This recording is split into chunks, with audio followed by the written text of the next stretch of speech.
What about this?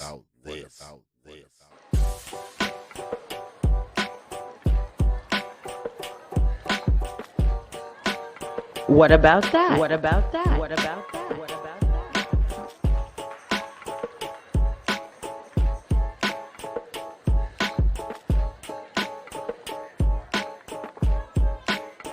What about this? What about this? What about this?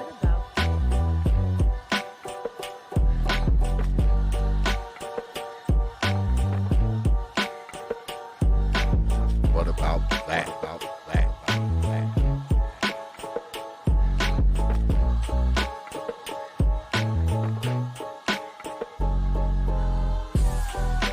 What about that?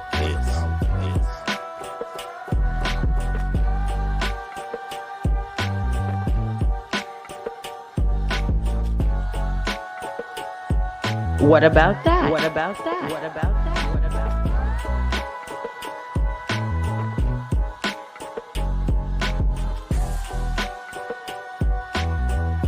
What about this? What about this? What about this?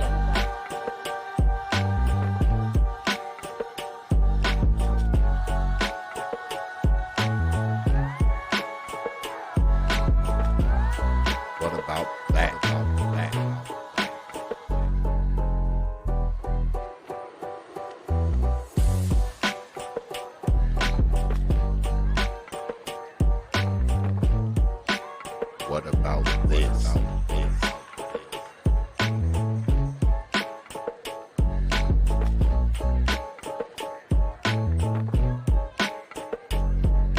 What about that? What about that? What about that? What about that?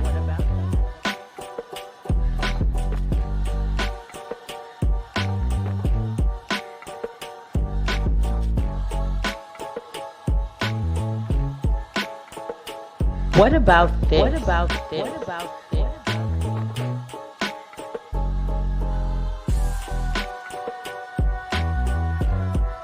What about that?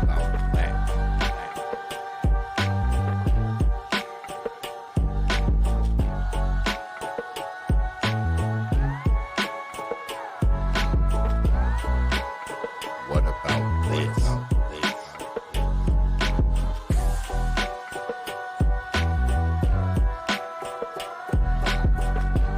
What about that? What about that? What about that? What about that?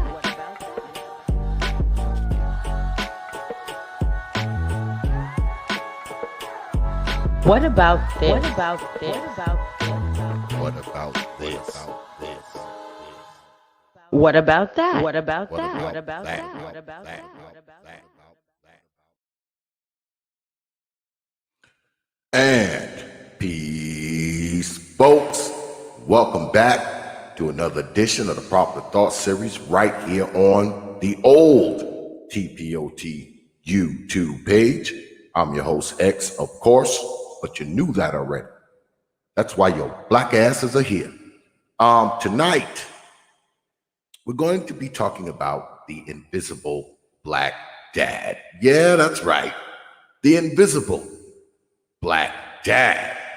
But y'all know before we get started, I always start the show off with thanking you good folks, man, for your likes, your shares, your views, your subs, and of course, your hard-earned pennies, nickels, dimes, quarters, and 50-cent pieces.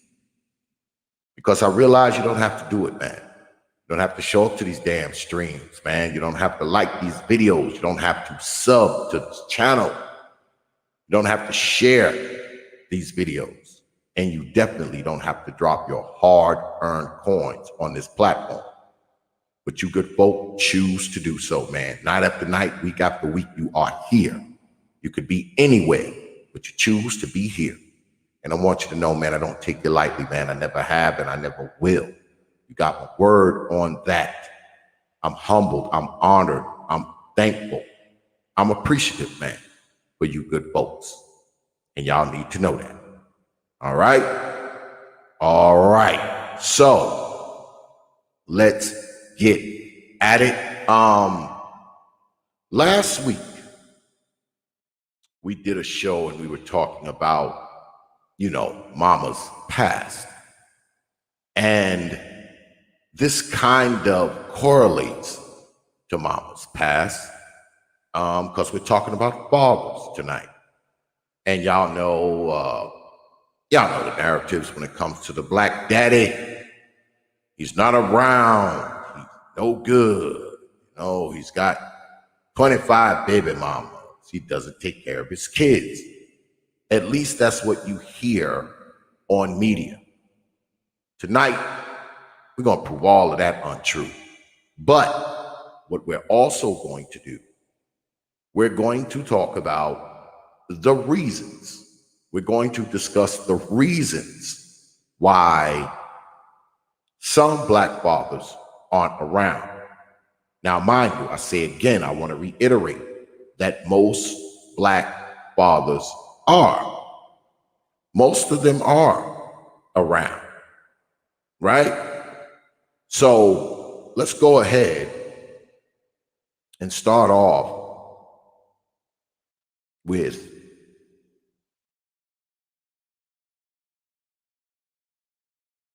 showing some of this info.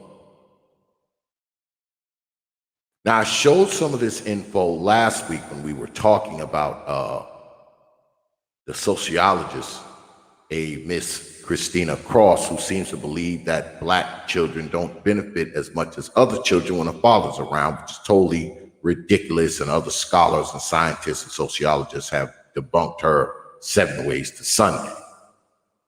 But I want to read this to you, good folks. In fact, what I'll do is let's enlarge it just a bit so we can see it, right?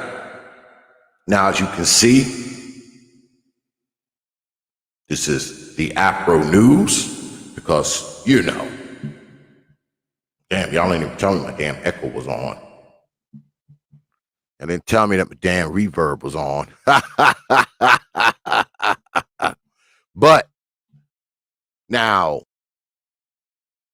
we're looking at the Afro News, because people are always accusing you of using the white man's data. But this is Afro News, the Black Media Authority. And they refer to the Census Bureau, where they say a higher percentage of black children live with single mothers. They say a disproportionate number of black children under 18 live in single-parent homes, according to the new data from the U.S. Census Bureau. That's the white man's data, though, y'all. I can't do nothing about that.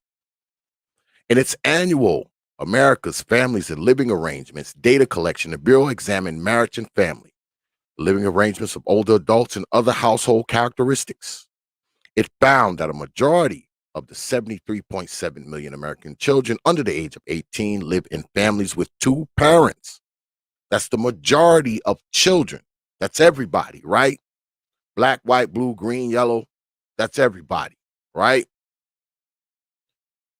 They say that's 69%, a decrease from 88% in 1960, right? Of those 50.7 million children living in families with 2 parents, 47.7 million live with 2 married parents, and 3 million live with 2 unmarried parents. Broken down by race, however, the statistics show stark differences. The percentage of white children under 18 who live with both parents almost doubles that of black children. According to the data, while 74.3% of all white children below the age of 18 live with both parents, only 38.7% of African American minors can say the same. Instead, more than 1/3 of all black children in the United States under the age of 18 live with unmarried mothers, compared to 6.5% of white children. The figures reflect a general trend. During the 1960 to 2016 period, the percentage of children living with only their mother nearly tripled from 8 to 23%, and the percentage of children living with only their father increased from 1 to 4%. Social scientists have long espoused the benefits for children who live in 2-parent homes, including economic, educational, health, and other advantages. Right? But let's go here. Make sure. I clicked the right thing, y'all.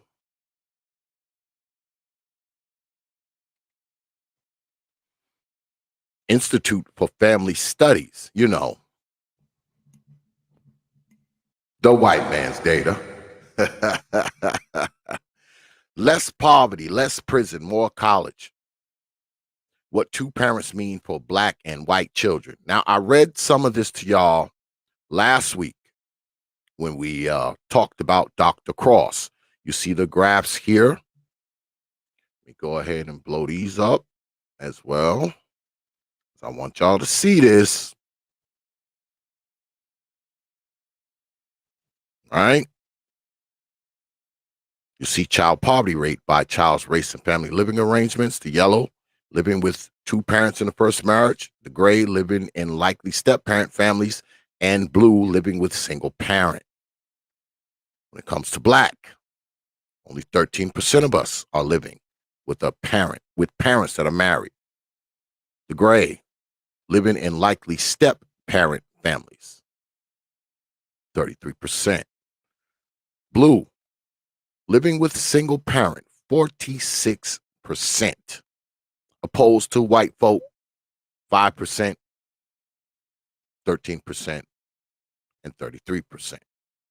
But that's no big secret. There's more of us being raised by baby mamas than everybody else, percentage-wise. Now, if you go to the raw numbers, of course, you're going to see more white people because there's more white people in America.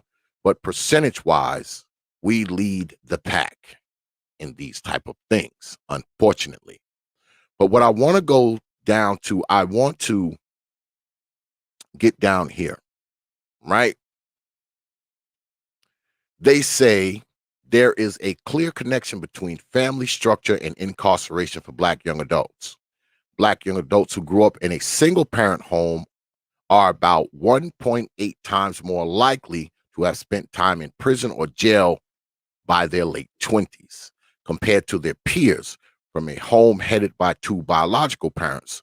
Those from step families are also more likely to have been incarcerated in a multivariate context with the same controls noted above.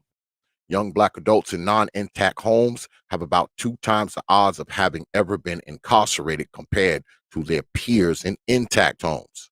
Because patterns in college completion and incarceration vary by gender, we also see the link between family structure and those two outcomes separately for young black men and women.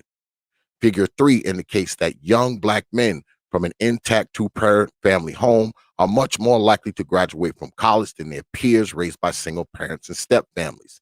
And their incarceration rate is also much lower, 14% versus 24% for single parents and 26% for step families. So step families ain't all that great either, according to the Institute for Family Studies. But that's their data, not mine. They say a similar pattern applies to young black women as well. More than 1/3 of young black women, 36%, from intact families have had a college degree by their late 20s. They share among black women raised by single parents is 18%, and among step families, 25%. Right? Here's the graph. College and prison for young black men and women by family structure. Growing up with two biological parents in the yellow, with a step parent in the gray, with single parent in the blue. Young black men, 21%, graduated from college, growing up with two parents. 12% with step parents. Another 12% with single parents. Ever been incarcerated? Growing up with two biological parents, 14%. Growing up with a step parent, 26%. With single parent, 24%. So not only is the stepdaddy thing kind of, I don't know, not advised, especially in this circle of influence, but it doesn't appear that having a stepdad necessarily improves your chances of going to college and graduating, and it doesn't necessarily diminish the fact that your ass might go to jail, according to the data. I say again, it's their data, not mine. Young black women, same thing. If they come from two-parent homes, 36% of them will graduate from college. If they come from a step family, 25% of them will graduate from college. If they come from a single parent home, 18%. So the step parent thing works a little better with females than it does with males, according to the data. Ever been incarcerated? 2% of black women, if they come from two biological parents. If they come from a step parent, 1%. If they come from single mama homes, 4%. I say again, the step parent thing works a little different according to the data when you're talking about women. Doesn't work that great for us. Stepdaddies don't do that much for us, according to the data. It's better if you have your real father. But this goes on and on and on, and you see college and prison for white young adults by family structure, which is kind of similar. You just have a tendency to do better when you have two parents. It doesn't matter if you're white, black, green, purple, red, from Mars. You're just going to have a tendency to do better when you have both of your parents, as opposed to the step parent thing, which works for some people, but you're definitely going to do a lot better than the single parent home. That's a proven fact, regardless of how much people like Christina Cross say it is not. But I'm going to put this in the chat so everybody can take a look at it themselves, so you don't think I photoshopped it or something.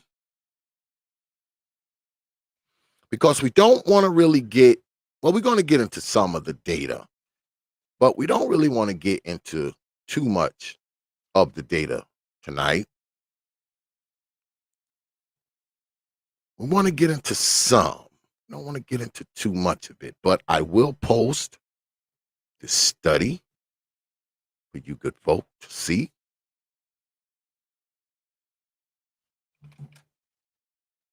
Now then, let's talk about it, man. Let's discuss it. We already know the numbers. Oh, we got some super chats. Damn it, my bad, y'all. I ain't paying no attention. Shout out to Lady Anna Rodriguez for the $5 super chat. I appreciate that. Lady Anna, you know, when you drop coins on this platform, you get this.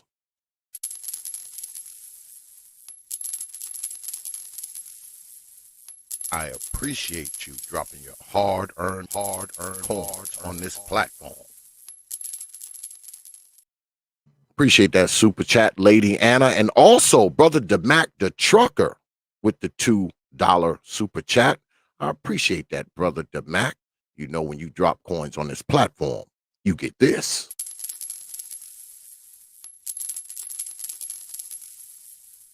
I appreciate you dropping your hard-earned coins on this platform. Yeah, appreciate that, Brother DeMac the Trucker. But this is the thing. This is kind of what I want to talk about tonight. We'll get into more of some of the data later on, folk. I don't want to drown you with data tonight. You know, we ain't going to do a data dump. But a lot of us grow up as black folks without our old man.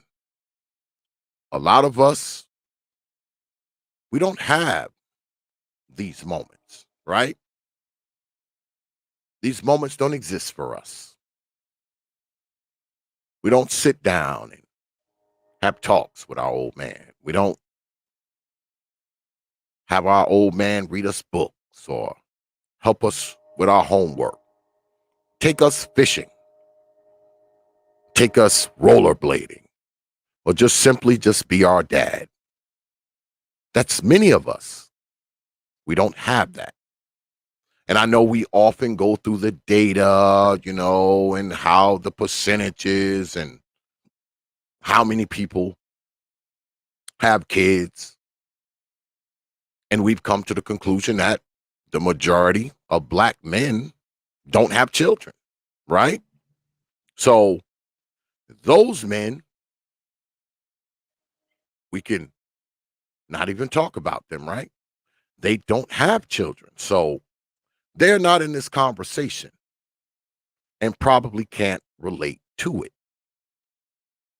But those of us who do have children, those of us who have had relationships, those of us who have had unprotected sex with women, many times it also ends up in a pregnancy, and the pregnancy ends up in a birth, right? But this is the thing. Have we ever asked why so many of us don't have fathers, percentage wise? Why? Now, we know what the women will say. They will say, because black men ain't this, black men ain't that, black men are garbage, black men don't build, black men don't like kids, black men abandon the kids and the women. But is that really the overwhelming majority of black men?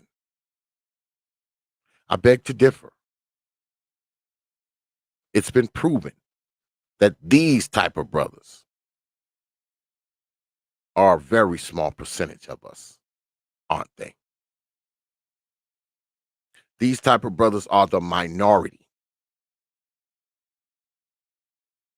Y'all know the information. I don't have to run that for y'all either. When a black man is in a child's life, he has a tendency to be a better father than any other man. So we want to talk about it from the black man's point of view tonight. Because those of you who were raised by just your old mammy, has she ever told you why your father never stuck around? Has she ever talked to you about the circumstances on which she ended up pregnant? Probably not. Because men, especially young men, we like to sow our wild oats. And a lot of young men, let's face it, are irresponsible. Not all of them, but some of them are. And you're out there and you're slanging your dang-a-lang and you're doing your thing and you're ejaculating in these women. But what a lot of people don't talk about is whether or not the man wanted a baby, whether or not the man wanted the woman, whether or not, even if he wanted the child, was it made difficult for him? Did he just jump up and leave? Or was he driven away?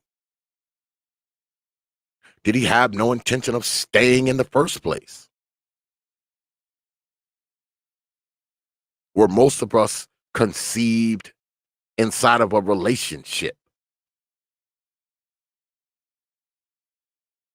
Some of us were conceived by a one-night stand. Like I said last week, conceived in a nightclub's bathroom. Conceived in the back of a Chevy Impala or on the bed of an F-150.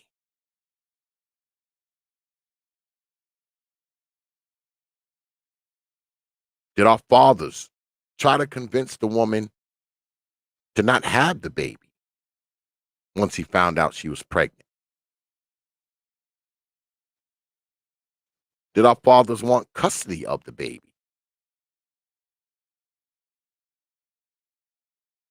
Was our fathers not willing to be married, not ready for marriage? Did they want marriage? And she refused. So many questions, very little answers. And I don't know if we're going to answer all these questions tonight, but we're going to get into them. Those of you who have fathers, grew up with your father, you understand fatherhood. You know what it was like. You remember your father picking you up from school. You remember your father sitting down at the table with you, helping you with your homework.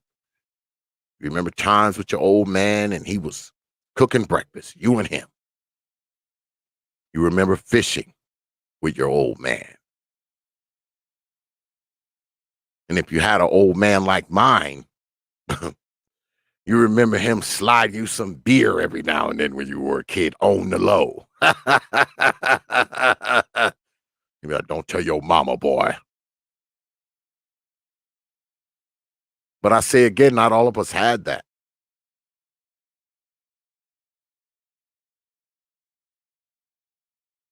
Some of us never had that.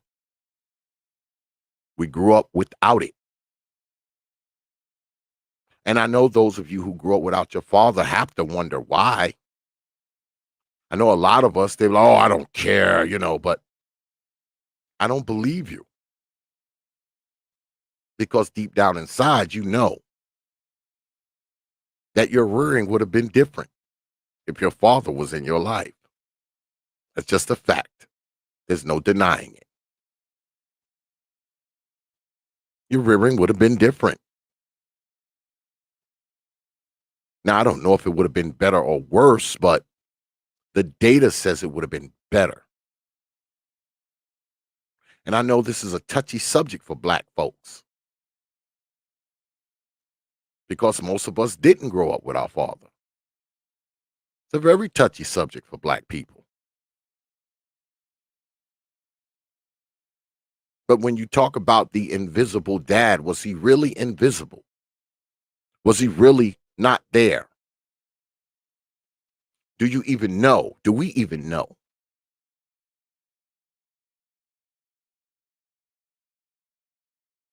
Why didn't he stay? You ever asked? Or did you just take the narrative of your mama and just run with it? As far as you know, he maybe just didn't want your old mama. And I know that bothers us too. Especially those of you who have multiple siblings by multiple men. That has to bother you. That none of these men wanted to stay with your mother. Has to bother you.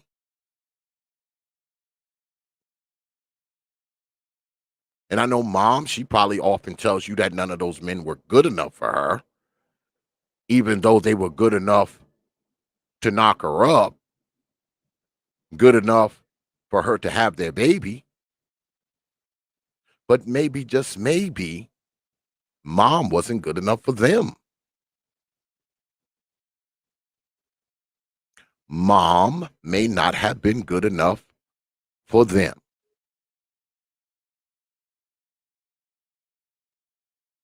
I know many of men who had kids with women, who wanted their children. But she made it so hard. The women made it so hard on these dudes. She made it so difficult for these dudes to have access to the children. And believe it or not, a lot of brothers gave up. They said, I can't deal with this anymore. And then you have the dudes who, every time you turn around, there was always an issue, a crisis when it came to getting access to the children. And usually it starts when a man moves on, when a man gets another woman. That's usually when the problems start.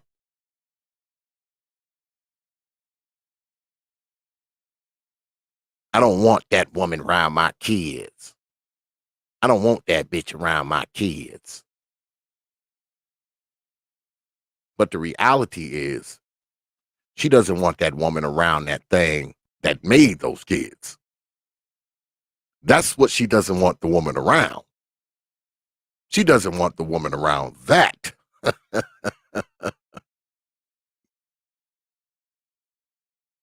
Because if you if you was to take it off and leave it with her, she would have no problem with you being around other women at all. And she wouldn't have a problem with those kids being around other women either. You was to detach that penis and leave it at her house on the dresser, she wouldn't have any problem at all with those kids being around the new woman. But let's talk about that, right? You're with a woman, y'all have a kid or two,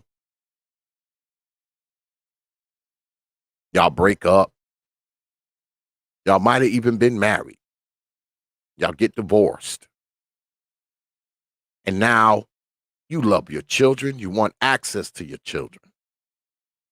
You don't want her anymore, but you still love your babies. And it's strange, right? Because as long as you two are together, she'll tell you in a minute, I had your babies. Negro, I had your babies.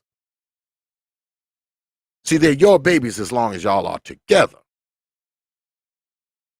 But once y'all split up, though, now they're her babies.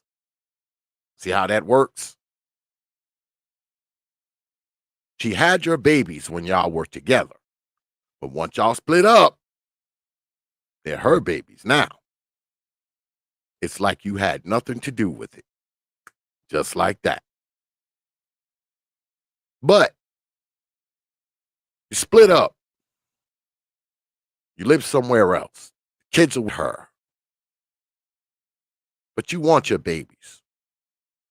You may not necessarily want full custody, but you want access to your children. You're used to being around them. You're used to seeing them go off to school. You're used to seeing them come in the house. You're used to tucking them in at night. You're used to doing things with them whenever you want it. But now the split comes. Everything changes. The living arrangement changes.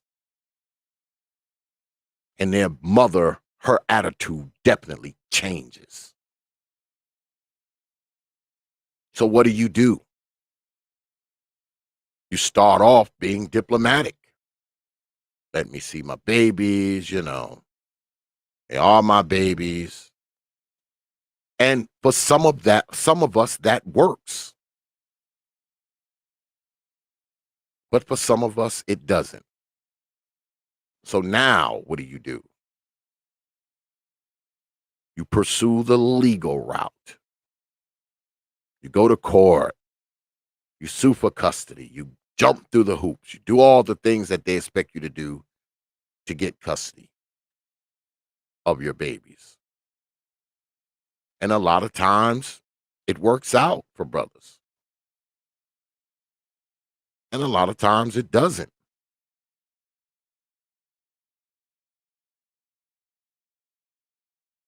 Now, when you're in that situation, what do you have to worry about? You have to worry about what she's telling your children. how she's keeping your children away from you, the influence she's having over them. Because she's pissed at you, right? You done left. You don't want her no more. So, of course, she is not going to shine a good light on your name. So you have all of that to contend with. So for a time, you will be the invisible dad, especially if their mother is an insufferable person, especially if she's not letting you see them, especially if she's not letting you spend any time with them, not letting you talk to them. You're the invisible dad because you exist, but the kids don't see you.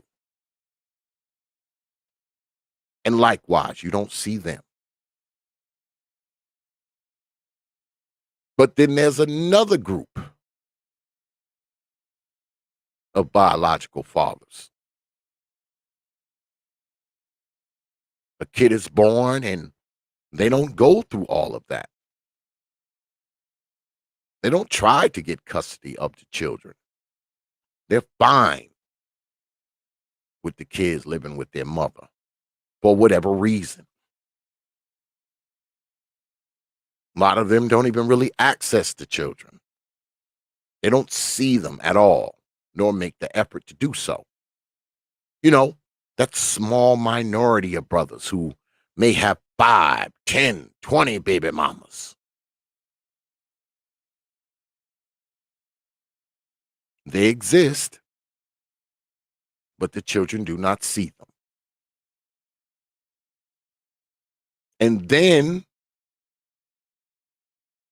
you have those brothers who have fathered a child or two with a woman, and they may not necessarily seek to get custody of the kid, but they love the kid. They want to be in the kid's life. But they too have a tendency to be shut out. They try and they try and they try, and there's always a problem. The kids are used as pawns. So the man never gets to see the children, and the children never get to see him. He exists, but the children never see him. These are the invisible black dads, folk. They exist, but the children never see them. Now, me, I'm a true believer that most of the children who have the quote unquote invisible dad, I believe that it's often because of the children's mother, especially the brothers who love the children and want to be around the children.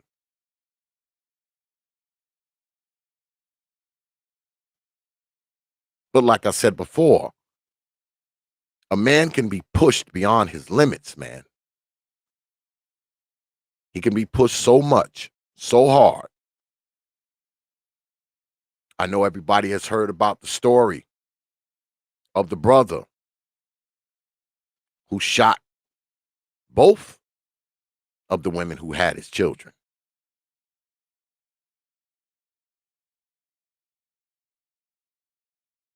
Went on live and talked about it. I believe the brother was pushed.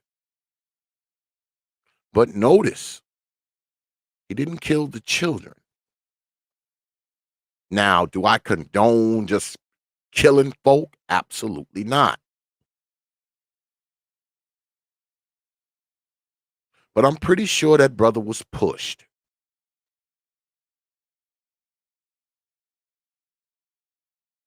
I'm pretty sure he had been turned into an invisible dad.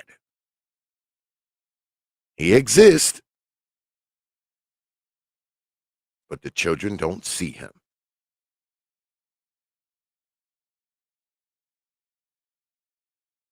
So where are we when it comes to these types of things, folks? Where are we? And I say again, I ask again, why? Why so many invisible black dads? Those of you who grew up without your father, you may hate him, you may despise him,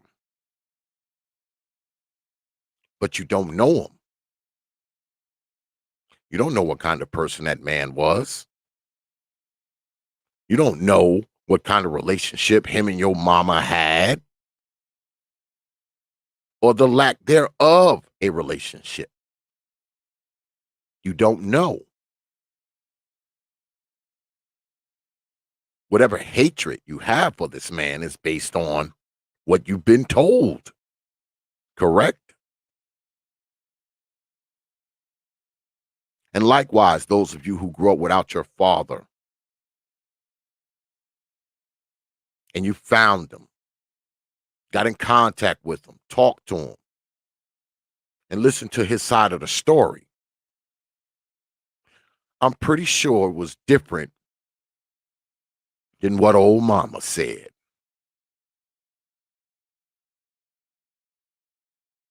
Because mom is going to tell the story from her vantage point, right?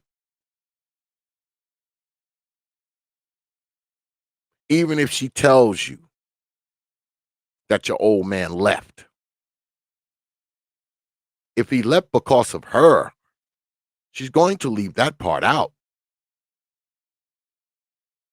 That's why I always tell people, if you grew up without your old man, go talk to this man. If he's alive, find him. Listen to his side of the story. Don't just listen to what your old mammy say. You think she's going to tell you that he left because she was a whore? You think she's going to tell you that he left because she screwed his brother or his friend? You think she's going to tell you that he left because she was just a bitch? No, she's not going to tell you these things, even if they're true.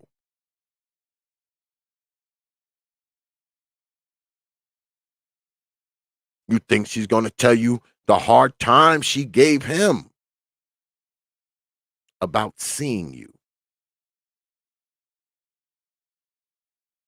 You think she's going to tell you the difficulties and the challenges that she put him through just to have access to you? She's not. She's not. So do yourself a favor, man. You grew up without your old man. Find that man if he's still alive. Listen to what he says. And like I said, it's probably going to be totally opposite of what your mama's been telling you all these years. And you might just gain some understanding in why he left. He might have wanted to be in your life. He might have broke his neck trying to see you. But that information will be withheld for the simple fact that she didn't want you to know the truth.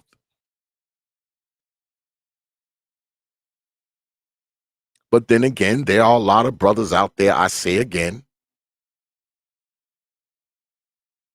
that do the right thing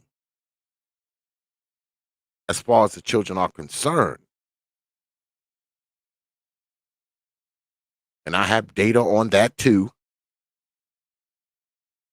In fact, let's do this. Let me see here. My eyes, man. I wear my glasses more and more now, y'all. My ass old. Little writing, boy, be giving me problems, folks. Let's see here.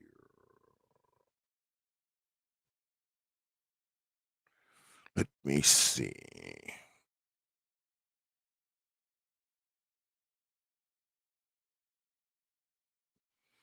Now, here's an article from Newsweek that I'm going to share with y'all.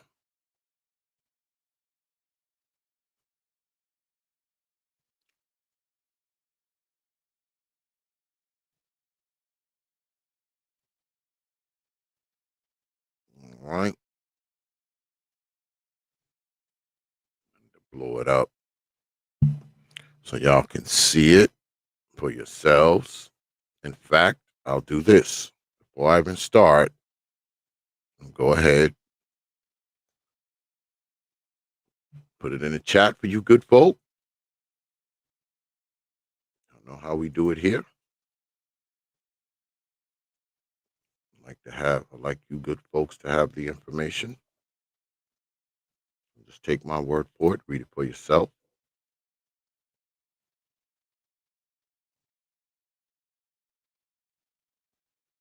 I hate this thing, man. Always got all these pop-ups and shit, man. It's crazy. It's a million pop-ups. There's no way to stop them. There's no way to stop them, y'all. Now, this article here, well, let me go back up here. This article here says they're dragging out the absent black father's myth again. Can we give it a rest? And this is a white man writing this now. It's a white man writing this. Well, let's go down here.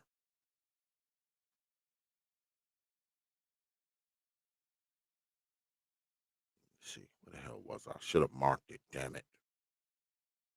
Here we go. Go ahead, we're going to blow it up. Just a bit. This is more for my old ass than y'all. This is more for me than y'all. But it says, when it comes to black dads specifically, most, in fact, live with their children.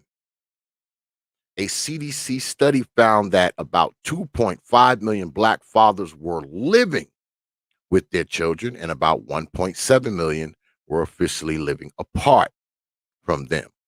So already more black fathers are living with their children, whether they're married or, they're, a couple, they're shacking, as the old timers used to say. They're shacking or they're married to the children's mother. So 2.5 million black fathers are living with their children and 1.7 million are not. All right. Now, counting by the number of children rather than the number of fathers presents a different picture. The Census Bureau reports that slightly more than half of black children live in homes headed by one parent, which is usually, but not always, the mother.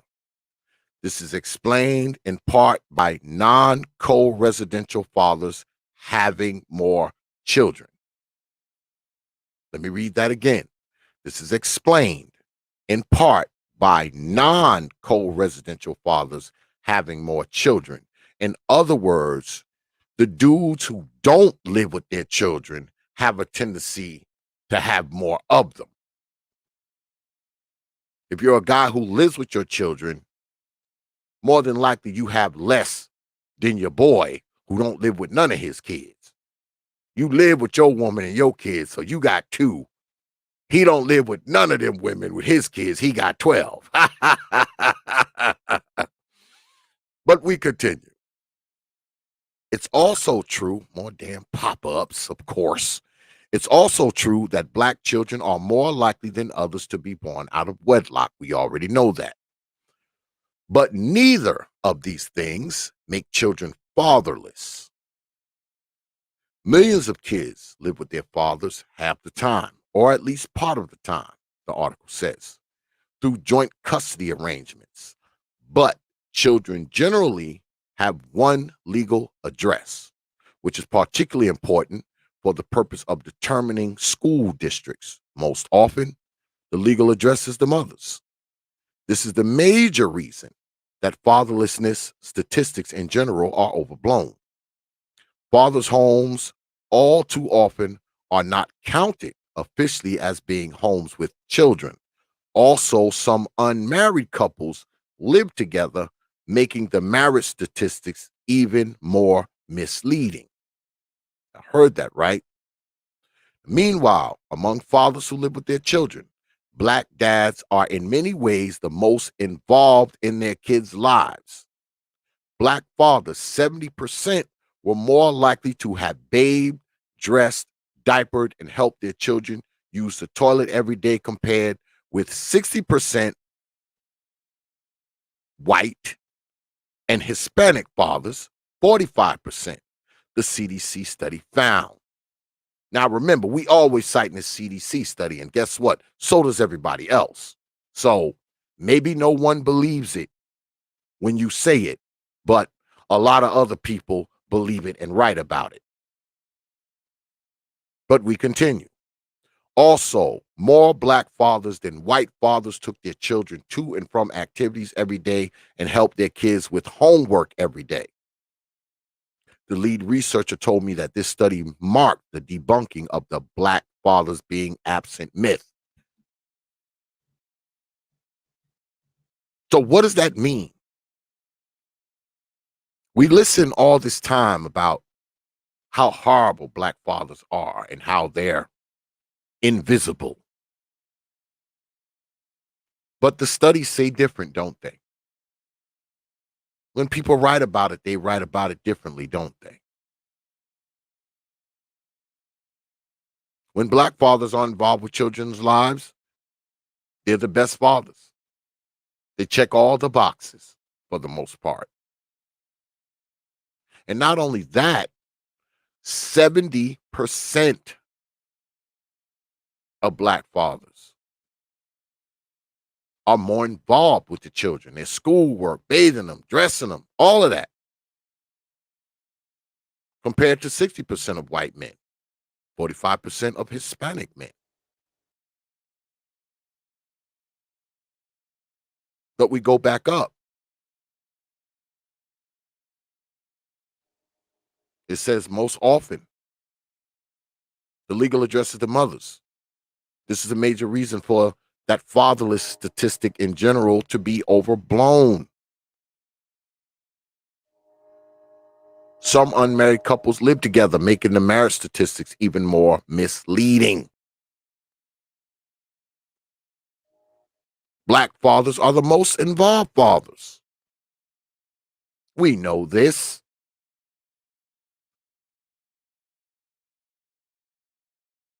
We know this. But we continue with the article. Fatherless can mean different things to different people. At what point is a child fatherless? Seeing dad only once a month? Never. Some kids who live with their fathers sometimes feel fatherless. Still, given that many kids who live separately from their fathers don't see them, or at least don't see them often, statistically, is fatherlessness. It's more common among African American families than among others. But that brings us to a second problem with trying to bring up fatherlessness now, amid the protest. Broken families are an inevitable consequence of the exact kinds of problems protesters are currently standing up against. Innocent black men who are killed by police obviously won't be there for their families. If you care about black children being fatherless, you should be supporting the protesters. George Floyd, after all, is being remembered as a good father and family man. Now, this article was talking about protesters, right? And they were out there protesting the George Floyd thing, and it went into, the father thing. And it also goes into how black people are also more likely to be charged, tried, convicted, and sent to jail for all sorts of crimes more than white folks, which again pulls fathers away from children. Mass incarceration is a huge part of the problem. But they also say, even in the prison complex, people are striving to be there for their children, even from behind bars. While writing All In, I spent time in a prison interviewing men who were enrolled in a fatherhood program. None of this means that every black father is doing right by his family. We know that. No more does every white, Latino, Asian, or any other father. Some men of all races do the wrong thing and shirk their families.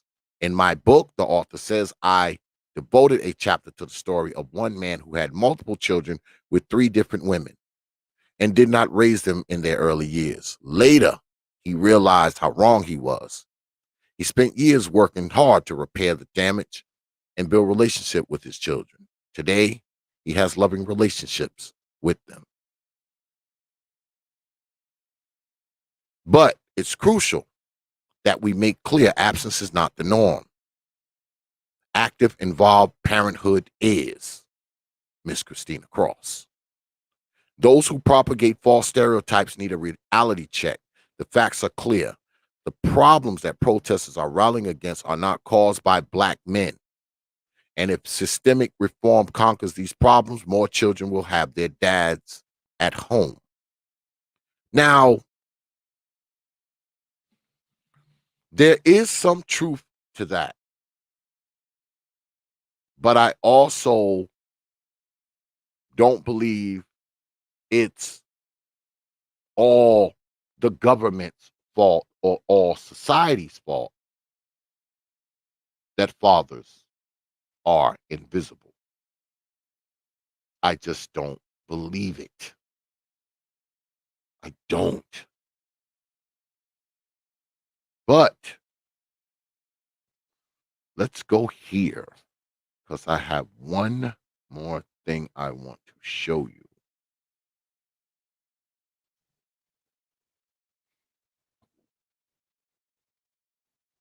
Now, this is information from the T.I.B.D Data Center.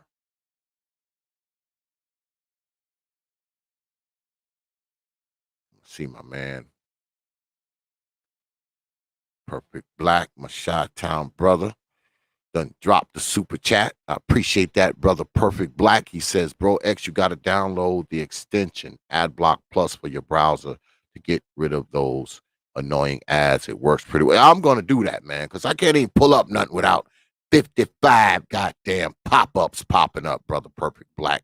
I appreciate that, man, and I appreciate that $5 super chat, my brother. You know, when you drop coins on this platform, you get this.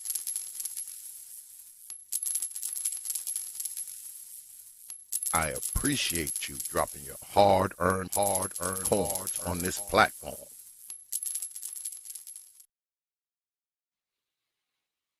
So let's get back to Kids Count Data Center. Now, I'm not going to go into this, but what I'm going to do, I'm going to put this in the chat as well. Y'all know how we do it here. You can read it for yourself.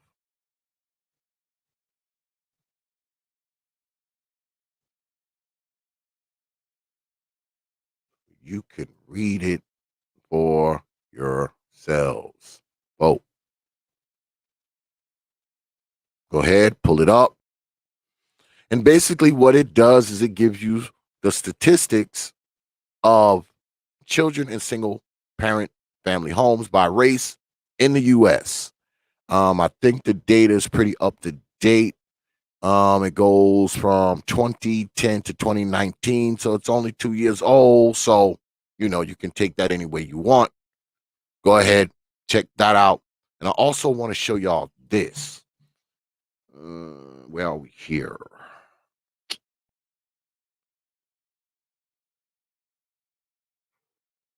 Where are we here? I think this is it.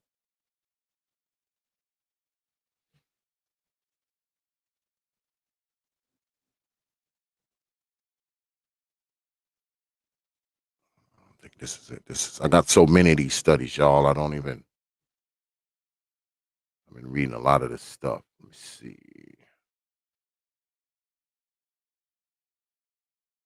Let me see here.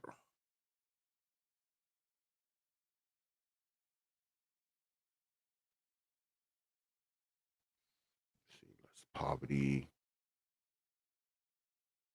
And of course, I want to show y'all this again. Yeah, definitely want to show y'all this. This is from the American Enterprise Institute. You see Brother Ian Rowe there, who I am slowly becoming a fan of his stuff. I've heard Brother Supreme talk about him many, many times. He is a senior fellow there. The power of the two-parent home is not a myth. And he's basically just debunking sociology professor Christina Cross, because she seems to believe that having a two-parent home means nothing. Black folks, we don't benefit from it. But all the studies say different. I don't know what this lady's talking about. So go ahead, read up on Brother Rowe's research. I'm not going to bore y'all with that because we went through this last week. I will put it in the chat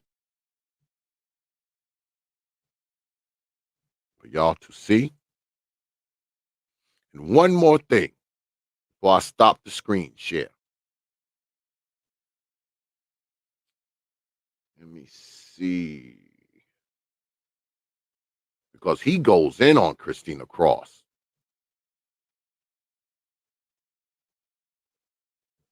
Put this in the chat as well, so you can read up on this lady. Because I don't think this lady knows what the hell she's talking about. We got to watch her, y'all. She's one of those. She's one of those fathers don't matter.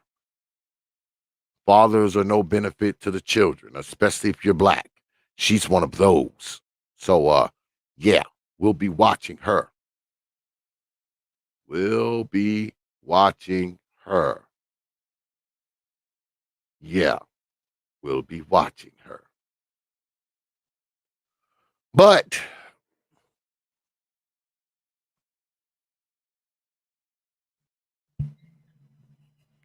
this is what I want to get across tonight. When we talk about the so-called invisible dad, as I read earlier, most children live with their fathers. Most black children live with their fathers.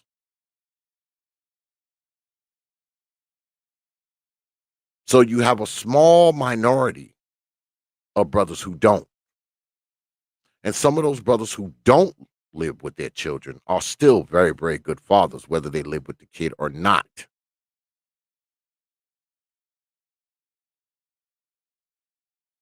And even those brothers who aren't good fathers, the quote unquote deadbeat, if you will.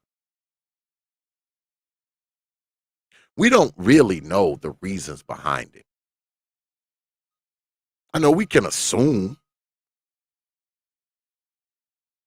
I mean, a lot of it, let's be honest, is due to irresponsibility. A lot of it is due to just straight up not caring. But I'm pretty sure some of it has to do with who they had the children with.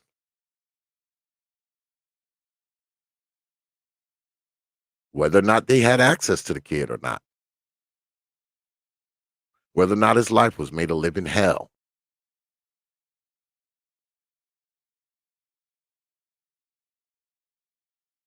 These things have to be considered.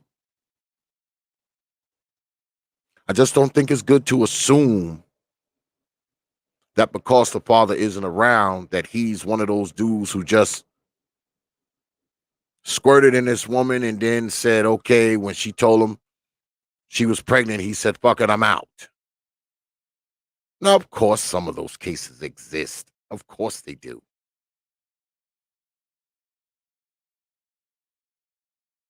But I also believe a lot of these dudes may not even have known that this woman was pregnant. Especially if she was just some one night stand and he never saw her again. He was some sailor on leave.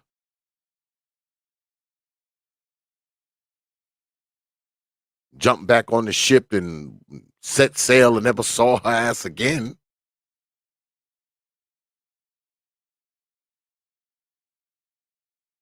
There's a multitude of things that could have taken place. And I say again, the guy could have just simply been not allowed to see the kid.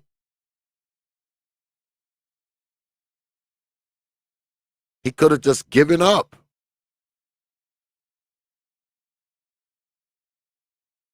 He could have been hit so hard with child support that he said, to hell with it. I'm just going to write this check and I don't give a damn. We don't know. We don't know all these brothers' stories. We don't. Now, people will say, and usually it's, one of those brothers who's in the majority who don't have children will say, oh, if I had a kid, I wouldn't have given up. If I had a kid, I would have fought for custody. I would have did this. I would have did that. That's easy to say if you've never been in a situation. Or if I had a kid, I would have do this, that, and the other thing.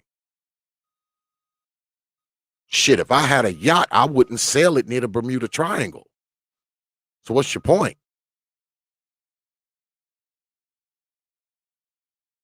It's easy to say what you would do if you were in the situation. But it's probably not that easy when you're in said situation. Do you really know how you would react? Is some chick that you didn't want to be with told you she was pregnant? And I think what often happens is a lot of brothers just can't relate to this, this father to kid dynamic because, like I said, most black men don't have children. Do you really know how you would react if you was living with a woman and y'all had kids and then y'all split up? She's keeping you from the kids. You paying through the nose for child support. Do you really know how you would react? Do you really know how you would react if you got this kid that you love and she's refusing to let you see them? Taking you through all this chaos and nonsense? Do you really know how you would react if you were with a woman and y'all had kids and she did something really, really screwed up? Like screwed one of your boys, screwed your brother.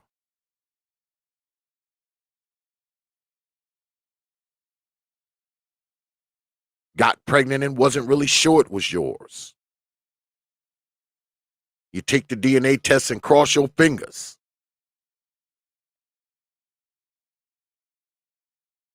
Of course, you would be happy that the baby is yours. But what would you think? How would you react? How would you move forward? You don't know. You can only assume.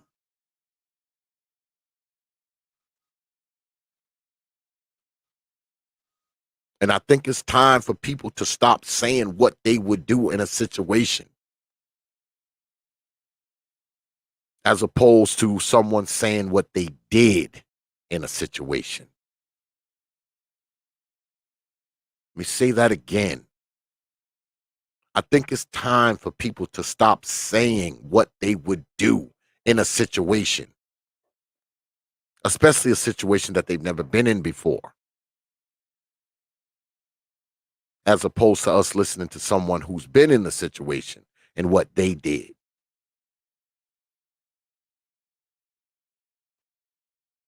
I say again, man, if you don't have kids, man, you don't know how you would react. You don't know what you would do. You don't. You don't know what a father-child relationship is. You've never had one. You can read all the books and watch all the YouTube videos you want, but it's not the same. Trust me. I'm a father and a grandfather. It's not the same.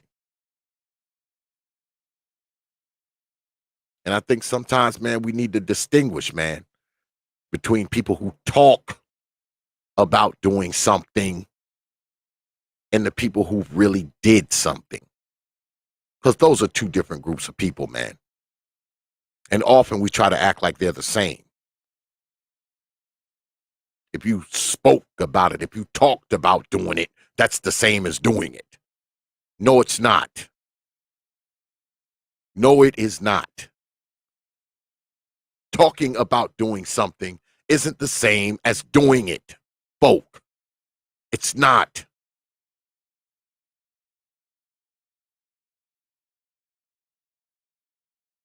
Reading books about it is not the same. Watching videos is not the same. Even if you're watching a video about someone who's in the situation, you don't know how you'll react when you're in it. You don't. Especially when it comes to children. The data tells us that black men are the best fathers. There's a reason for that. And I'd like to think that that reason is because we care more for our children than anyone else.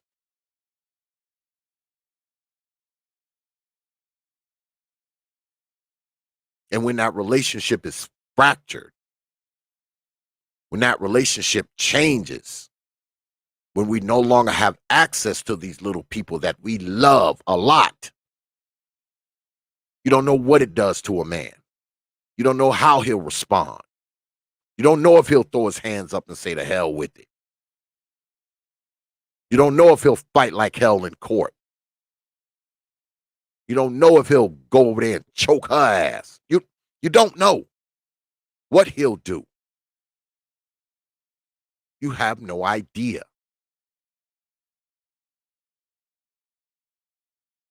So I think it's ill-advised for people who don't have children to talk about what they would do in situations concerning children.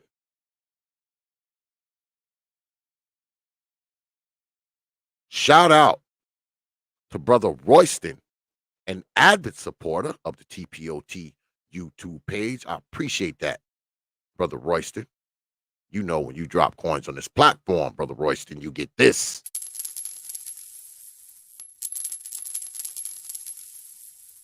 I appreciate you dropping your hard-earned coins on this platform.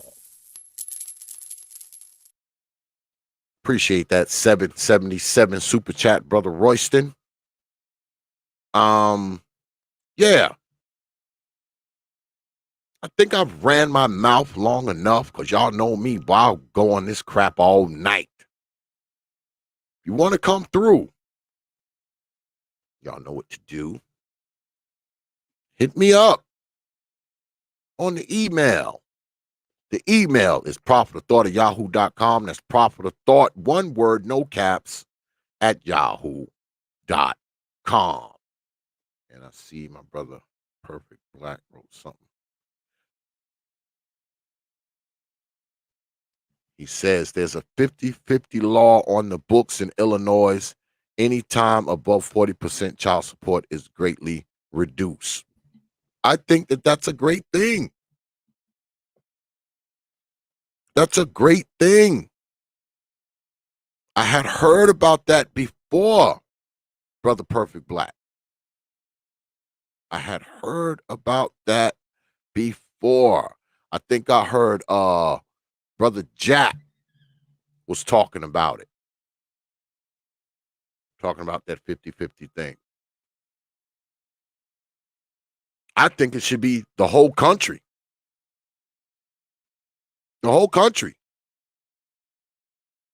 Shoot, you want to put some of these women in check, man. Let some of these laws start permeating all over this country. Not only would they think twice about having children, they would think twice with how they start dealing with the children's fathers. They would think twice. Because things would change when men have more rights, would they not?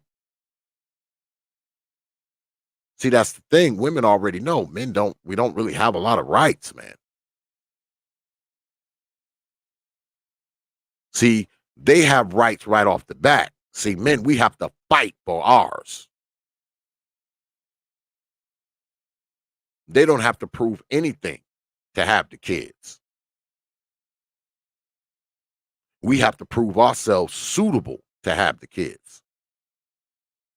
You know, I hate to use anecdotes, man, but I went through it fighting for custody for my babies. I went through it. Made way more money than her. Had a nicer place than her. Better insurance. All of that. Hopping through hoops. You have to prove yourself capable of being a parent. She doesn't have to do any of that. You know, all the things that they say a child needs. Money, a decent place to stay, health insurance, all of that. I had all of that shit. I had to fight like hell to get my babies. And she was a fuck up. But still, jumping through hoops, boy. Jumping through hoops.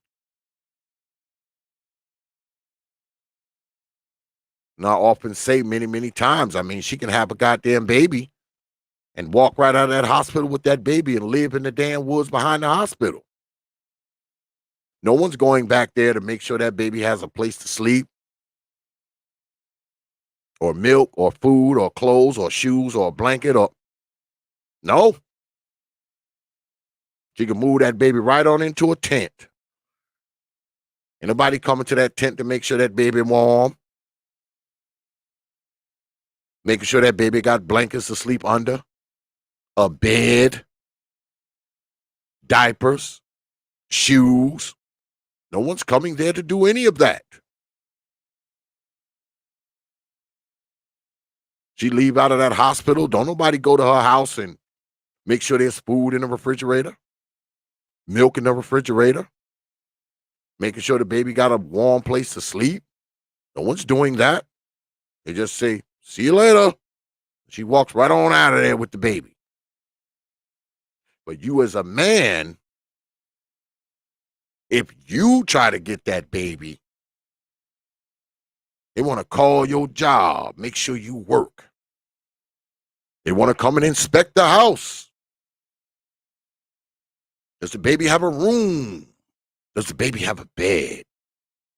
You got food in your refrigerator? Does the toilet flush? Do the lights come on?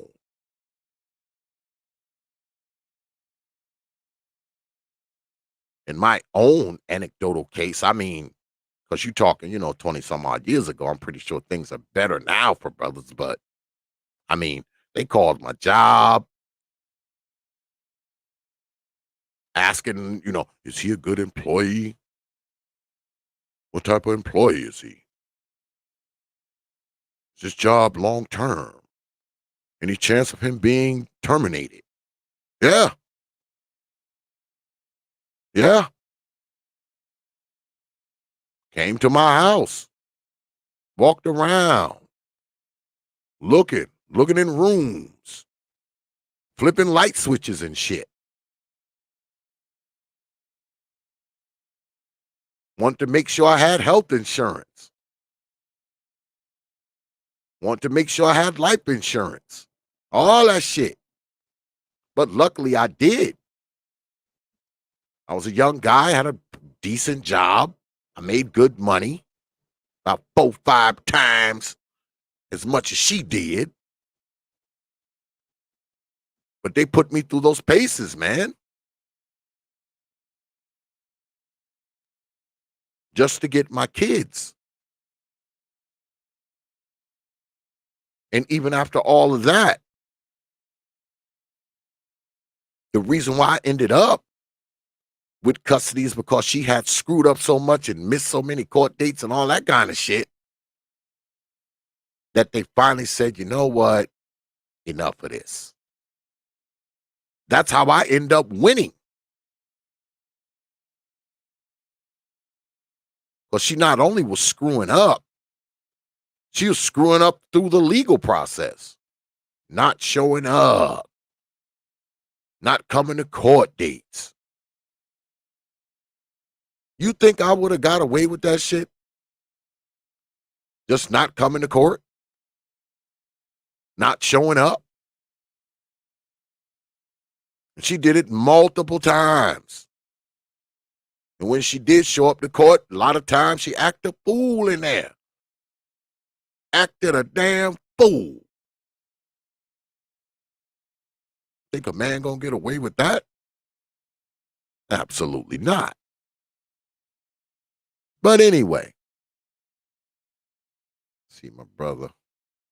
I knew my brother Perfect Black would come up. I knew my brother Perfect Black would write me, boy, because, he knows what this is like, man. This brother has been through a lot of crap. I know he talks about it often. He's been through a lot of crap and been through, I don't know how many thousands of dollars. Go check your email, brother Perfect Black. You know?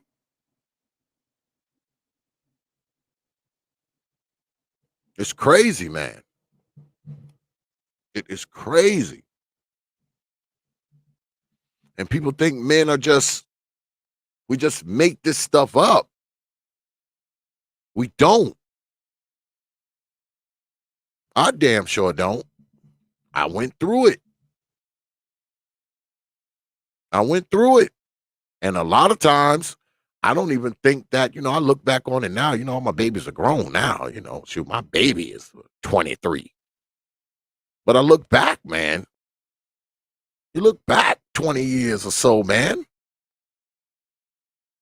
I don't even think it was based off of all the stuff they made me prove, all the hoops they made me hop through.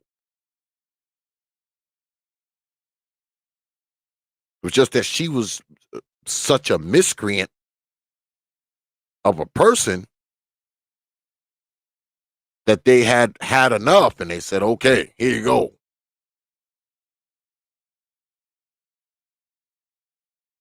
Because boy, they made me jump through a lot of hoops. Like I said, I'm sure you brothers probably don't go, through what I went through back then, where they calling your job and at your house and doing all this kind of foolishness. They probably don't do all that kind of stuff now, but back then they did. Back then they did. But see, me, I wanted my babies. So, I jumped through those hoops, man. I jumped through those hoops because I wanted my kids to be with me. I wanted my babies with me. So I jumped through those hoops, but not all brothers are going to do it. Some brothers get tired, man. They just be like, the hell with it. But here's my brother, my Chi-Town brother, Perfect Black. What's good with it, brother Perfect Black? What's going on, brother X, man? What's going on with you, man? Thanks for having me up. Absolutely, man. I knew you would write me, man, because I know this is right up your alley, brother. I know this Oh, is in your wheelhouse. oh yeah, this is one of those topics that really uh, that I've had to really educate myself on, because of the circumstances and all that. So and that's and I was saying in the chat, and I was saying to OG there that Illinois does have a 50-50 on the books after years of fighting. Even though it's on the books, it's real hard to get, man. It is not an easy thing to get. They've written a lot of language in there that allows the mother to just basically just say that she doesn't want it. Now you really got to fight it. I've had judges tell me to my face that they didn't believe in fathers having any, overnights, any overnight visits, anything like that. So you're dealing with a lot of that stuff too. So I'm up to like 37%. It took a long time for me to get that, man. It was rough, man. It's been rough. So it costs a lot of money. It cost me a lot of money to get there, and that's after 9 years, man. It's not easy. It is not easy. You're just not gonna go walk into knock on a judge's door and say, hey, I'm a good guy. I keep a good job. I got some really good insurance. I got a stable career, all that type of stuff, and I don't have anything that's against me, anything like that. Can I get 50-50? Doesn't work that way. Nope. Doesn't work that way. I mean, if you once that mother get the notification that the time is being, uh, the father wants to get more time. Now it's a whole back and forth, man, and whatever. If she doesn't want it, it's not going to be easy. She has to agree to it, basically. You know. Yes. Yes. Now I don't know how it is anywhere else, but here, if the mother doesn't agree to the 50-50, you ain't gonna get it automatically. You really got to spend a lot of money, get some really good lawyers in order for them to honor the law in the books. Now, like the law in the books is there. It's just, but you're dealing with a lot of judges who just don't want to do it, and I think it's because of the way child support is set up. If they went about the business of giving all these men 50-50, but at least by the way the Illinois law is written, I think, like I said, after 40%, child support is greatly reduced. And I mean significantly reduced. After, OG he was asking how can one, how can it be 50-50? It's just that, the child will be with each parent 50% of the time. Yeah. And whenever the child is with you, the child is you are responsible for the child's medical and all of that. So, and I would imagine these judges really don't want it because they're going to start to lose money because they get paid, from these child support. Every time these child support cases go up, they get paid. So they so it makes sense that they really don't want it, and that's the reason why. Here in Illinois, it's hard to get. It is not an easy thing to get. I mean, because you fighting the mother, but you also fighting the judges too. Yeah, man, because it's this mind state, man. I know when I was fighting 20 years ago to get custody, I mean, I actually had judges ask me, oh, why do you want to take these kids away from the mother? I mean, you hear this kind of crap. Like, what do you mean, why? Why? They're my kids too. It's almost as if you're fighting for children. They treat you like you're fighting for children that aren't yours. That's Hmm. how they treat you, man. Like, you know, I'm telling you, I actually had judges ask, well, why you want to, because I went through a couple judges, man. I know when I first started, the first couple of months, um that judge ended up getting, he had to recuse himself from the case because he was also an administrative law judge in in one of my child support hearings. Mhm. So I went through a couple, judges, man, and judges were saying some of the craziest mess. Like, what do you Mhm. mean? Why? What should I not want my children? Should I not want access to my children? And she was screwing up and doing all this kind of foolishness and not coming to I've, court and all these kind of things. Like, I've had that with several judges too. Each time there's been a different judge in my case, I've had to explain why and I mean, if you really sit back and you think about it, it is a very disrespectful question to ask a father who's trying to get more time with his children, at least get 50-50, to ask a person, why do you feel that you deserve 50-50? I yeah, mean, it is insulting, but that's what they do. I've had them in my home too. They come through, flushing toilets and all that other stuff, looking in the refrigerators. I've had that. yeah, yeah. I've had that. When I got that last increase, they came by my house and scrutinizing all the rooms and all that other type of stuff. But I had that, man. I did. Can't believe they're And still doing that, man. I yeah. can't believe they're Now still doing it. they didn't call my job, but they certainly came by the house. They certainly came by the house, and the judge would have. He tried to have me go to some type of parenting class, but the problem was I was able to demonstrate through over time that I've been getting my child on a consistent basis. There's no need for me to go through a parenting class when I've already have demonstrated on record that I've been getting my child consistently since the divorce. I mean, he really wanted to have that, even when the mother wasn't even asking for it. Probably she didn't know to ask, but she wasn't even asking for it. He was going to try to make me go through this class, and my lawyer was like, "No, Your Honor, that's just unnecessary." I Yeah. mean, we went through just that question alone. That took damn near a month of going back and forth for extensions and all this other type of stuff.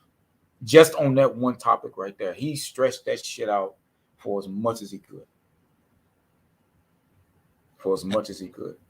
And my lawyer had to threaten through back channels he was going to have him reported or some other type of stuff, some maneuver that my lawyer at that time had did to get him to get off that goddamn horse.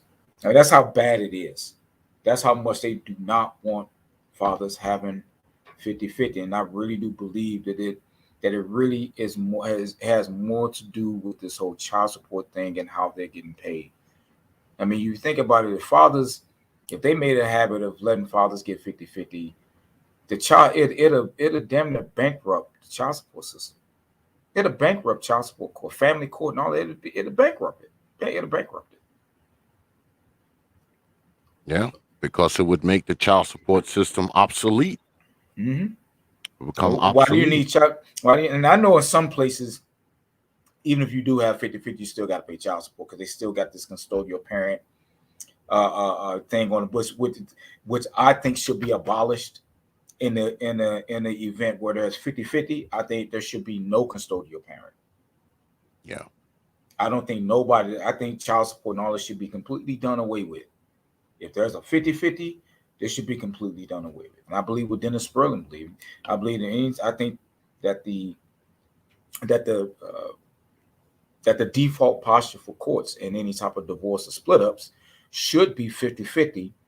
And to get anything other than that, I think it should be you should have to come with proof that the other parent is not a fit parent to be a part-time or a half-time parent. That's what I Yeah. believe. Well, the only person they want to make prove something is the father. I mean, No, the mother don't have to prove anything. Yeah, she doesn't prove nothing. It's you. They want to see what you do. They want to come to your house. They want to do all this nonsense. They want you to go to classes. They want you to do this. They want you to do that. And then they question, the very fact that you want more access to your children. They question that as if they do. They question it hard, man. yeah, as if you're not supposed to want that. All right. It's like you done deposited your semen, just write a check, shut up, and let her have the kids. Right. Like, come on, man. It's insane, man. I know, man. I talk about it because I went through it, man. I went through this nonsense. I went through it a long time ago. And like I said, it's probably a little different now, but back then, man, it was hell. And I Mhm. don't even believe I won, on the merits of all the things they made me prove. I don't even Mhm. think I won because of that. I won because she had fucked up so much that they said, Really? okay, okay, fine. Yeah. Good I, evening, But gentlemen. How long ago oh, was this, Brother X? gee. How long ago This was this, Brother X? was at the time my youngest was 2. So this was 21 years ago I went through this. Yeah, it's 21 Somewhere years ago. back in 97? Actually, yeah, it's like 2000, 99, Okay. 2000, somewhere in there. Okay. I'm not here for anybody to get mad at me or get upset with me. I know I'm in a manosphere. I'm here to help. And if you can get past, not just, I'm just saying, some people will go listen to this. If they can't get past their emotions, they'll never go be able to get the information to use it efficiently. Okay. The first mistake anybody make is getting signing the waiver to use a commission to do family law. These are these are lawyers sometimes.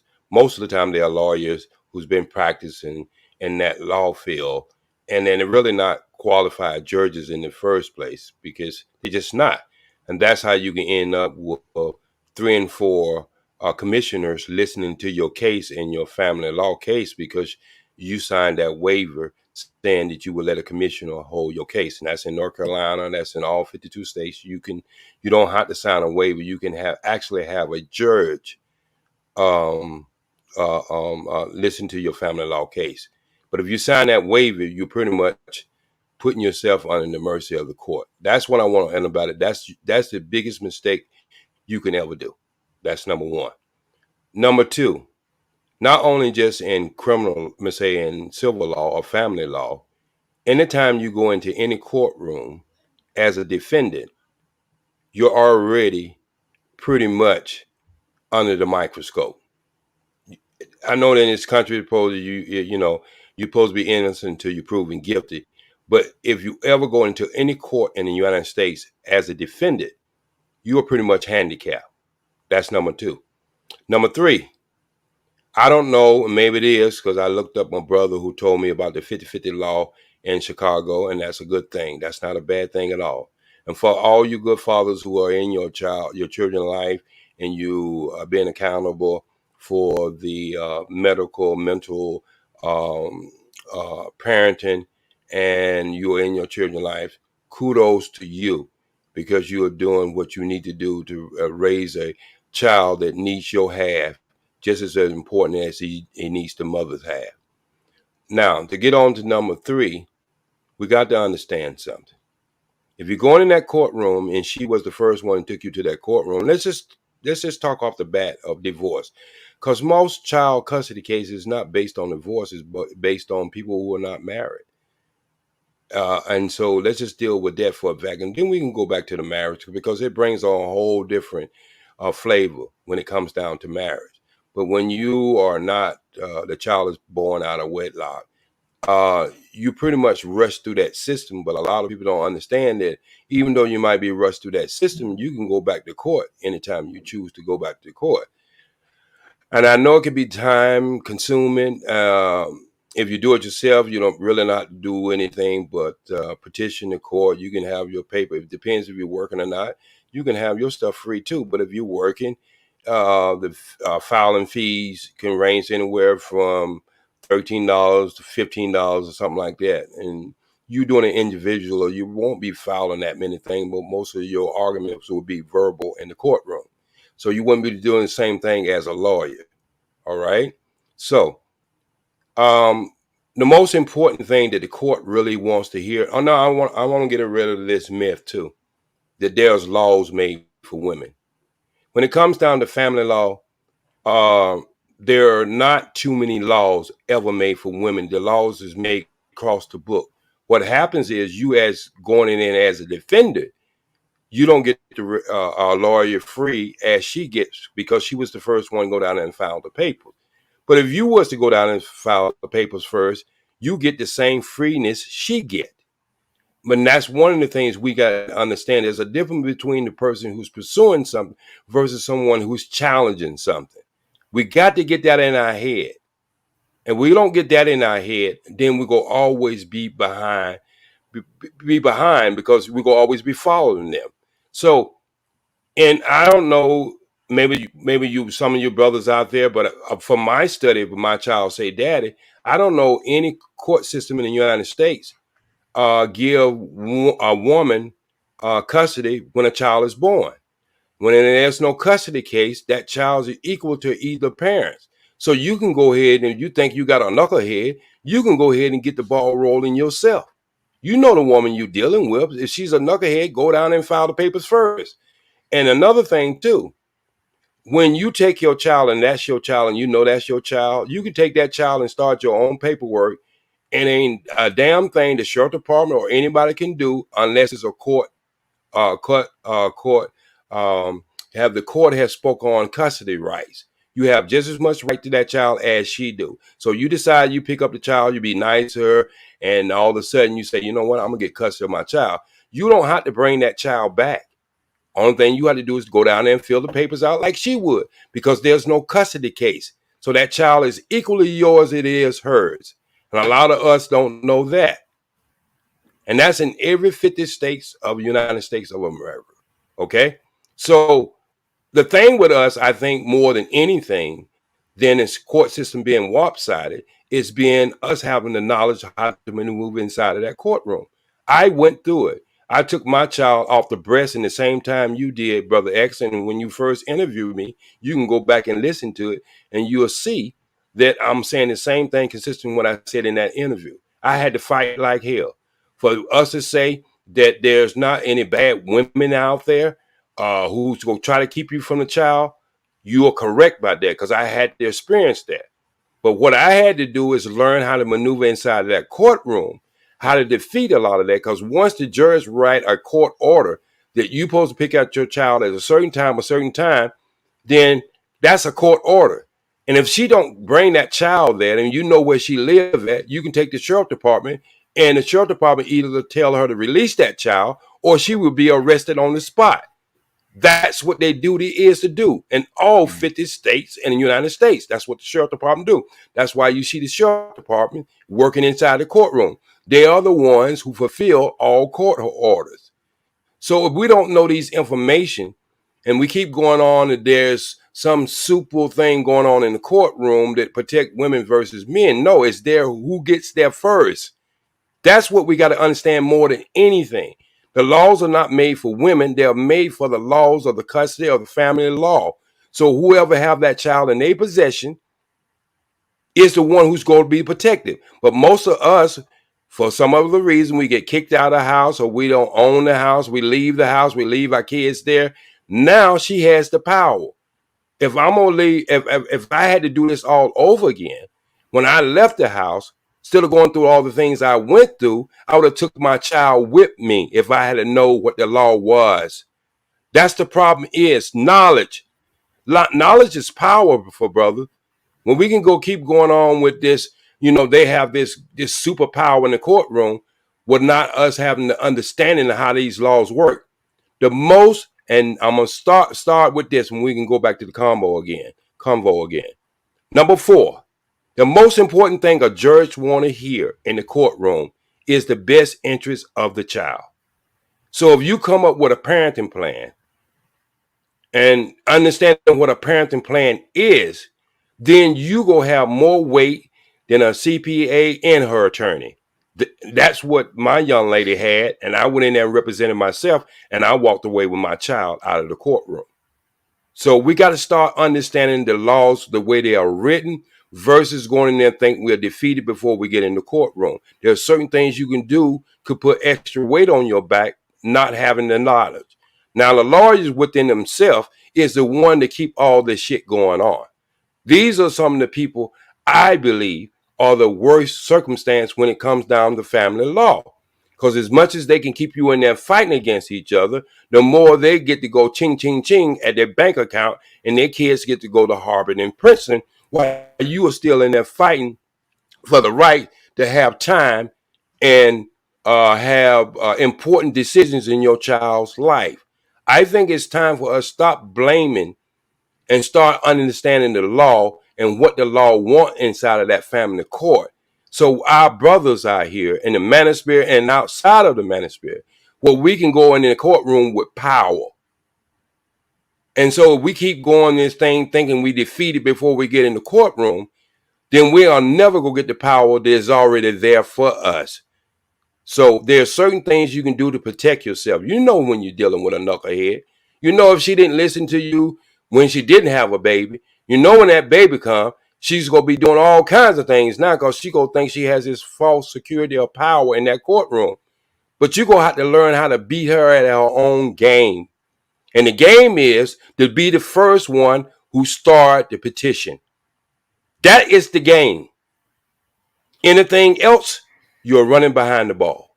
But what happens when let me just ask the OG this. So what's supposed to happen if you're with the woman, right? You're with the woman, y'all have the kid, a little time go by, the kid is now 4 years old, 5 years old, and y'all just can't be together. Okay, y'all are growing apart. And now what do you do? I mean, you can take that child with you. Oh no! Well, listen. The law says states they're not going to let you do that. It has nothing to no. If there's no custody order, anytime equal parents have the right to that child and can start to demonstrate or petition the court for custody. That's why a woman can do the same thing. She with you in that child's life or not in that child's life, she start that petition to the court for custody. Now you're behind the game. You're playing defense now. I like to see a lot of brothers start playing offense on this and winning, because that's what it took for me to get around a couple brothers who I didn't believe in the beginning, who informed me the power I had in that courtroom and how to attack everything that she put out there. She was the one who was getting arrested by not having a child at the police precinct that we, in California. We call them, I call them like precincts like here in New York, but they're not precincts. But you can have the arrangement where the mother can drop the child off at a police station, and then that case right there, they will call the sheriff department, go to that person's house, and make that person follow that. No, it's not called kidnap. No, it's not. Usually when you hear these cases, and I want to get this, see, this is what I want y'all to understand. Usually when you hear these cases of kidnap, they're because there's a court order and the person got mad and they decided to take the child and just say, F the court, I'm going to raise my child and I'm not going to have the other part involved. And women get caught with that a lot, especially when guys go in there and they decide, hey, that I'm going to fight for my child and they get custody. And they might get $49.50. $49.50 in most states is due to the fact is one parent do have physical custody of that child. Other than Chicago, they have this new legislation called 50-50. That's something you have to go. It's not that easy to get. It's better to get in some of these other states to get physical custody or to get 50-50. Because once you have physical custody of the child, you are pretty much the primary decision making for that child. And that's what a woman usually have because she has built history with that child. When you guys leave or you put out or get mad at her or you just can't and you can't deal with her anymore, the child is the one that suffer and you suffer in the courtroom due to the fact is that person has built a history with that child, and no court in the United States is going to snatch that child away from under her due to the fact she has built history. And if you was in the same position, they would have the same thing go towards you, that no court is going to snatch that child away from you. When you build history with that child, they're going to ease that child back in the relationship of the mother. We got to start understanding the laws, brother. Now, y'all can get mad at me and everything else, but if we don't understand these laws, we're going to always be a failure in that courtroom. Okay, can I respond to that? Go ahead, brother Perfect Black. You got it. Go ahead. Okay. much of what OG's saying, it is correct, but it doesn't apply. It really doesn't apply to all circumstance, because again, using anecdotal and everything. In my circumstance, we were married, and we had our child well within wedlock. And yes, she filed for divorce, but I participated through the whole process. I would know because I wrote our first a parenting agreement. I mean, I'm not a lawyer, but I did study law, and I didn't study law for a few years and not learn a goddamn thing. I learned a lot, and I wish I would have learned some more, but still, I learned enough to where it wasn't my situation wasn't as bad as a lot of other guys. Now, I will say this because this is one thing that stuck out to me. What he said is that about getting this free representation. One of the things that I do because of my circumstances gotten me to the point to where I have to really try to educate myself as much as I can, and try to help other fathers get more time with their children. At least here in Illinois, I can't speak for nowhere else. I don't know how it goes anywhere else, but here in Illinois, especially in particular in Chicago, what's written on paper was the law is one thing, but what the way that they do things in policy and all of that is completely different. Okay, so I've mentored a lot of men to get more time with their kids, and who did file for divorce and did everything that the court's policy said, and they did not get no free attorney. They just didn't. They did the first file and all that, and they did not get no free attorney. I can tell you who did. The woman got one, and he didn't get one. I've seen that on a couple occasions. Number two, in terms of the sheriff and the police, and you have a court order, because here in Illinois, that law is on the books as well. That that parental interference is what it's called, and they can get a year in jail for that. And the law states that we can either go to the sheriff's or the police department. I went to both. Not only did I go to both, I took my complaints all to the DA's office, and I got laughed out of the office. Police officers and the sheriffs told me that this was a civil matter.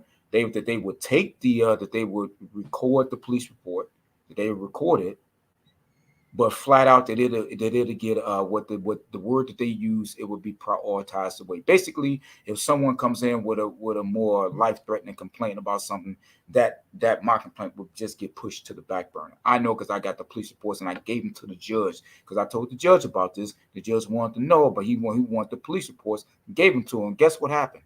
Nothing happened.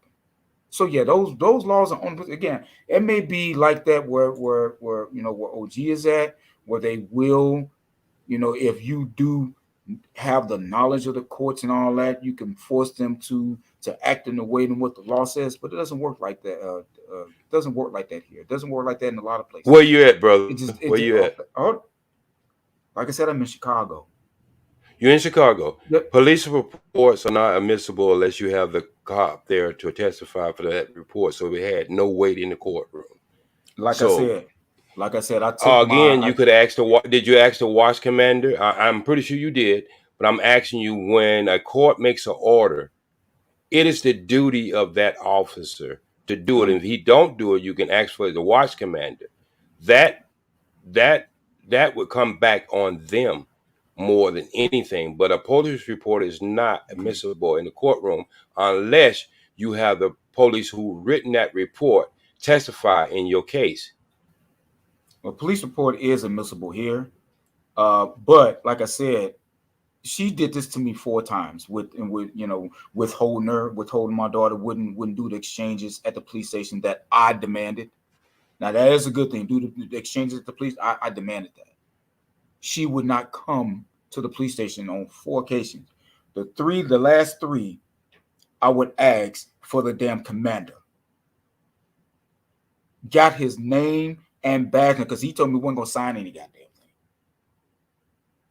Took it to the judge, had to spend the money to get an appearance before the judge, and nothing happened.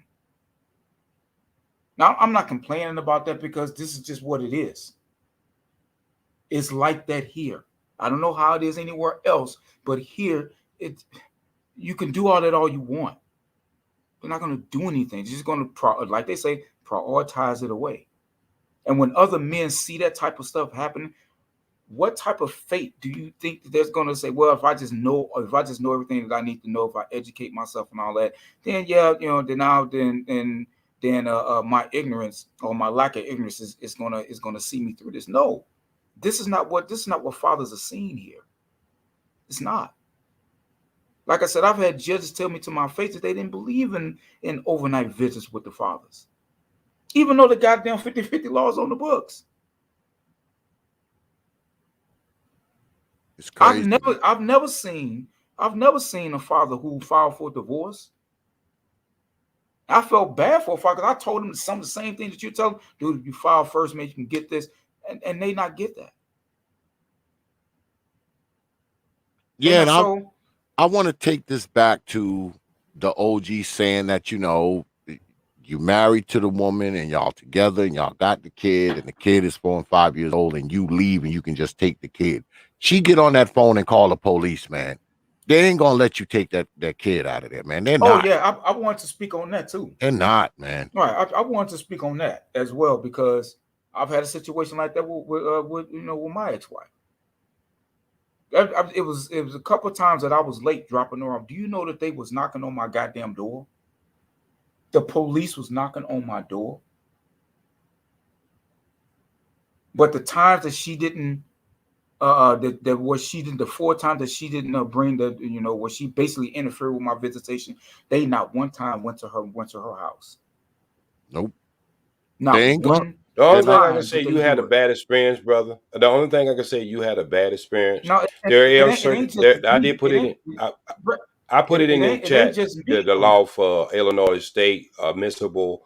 What's the name? And when you read that, you read to understand that it's considered as hearsay, and they do it's an exception.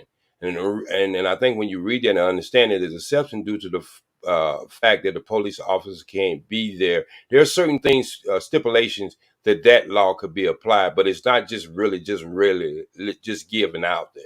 So we have to see. This is what I want people to understand. Just because the law don't enforce what they supposed to do, that don't mean it's not a law. And if you push hard enough, I had to push too, brother. I had to fight. I think we only had this conversation. What good is the law? I think we don't had this conversation before. We don't have this me and you don't have these conversations. Yes, but what good is a law on the books and you do everything that you're supposed to do, but they won't enforce it? What good is it then? It's good as you don't when it comes to the best interest of your child, you don't stop fighting, brother. That's all I can tell, brother. And see, that's another farce right there. That the best interest that doesn't mean anything.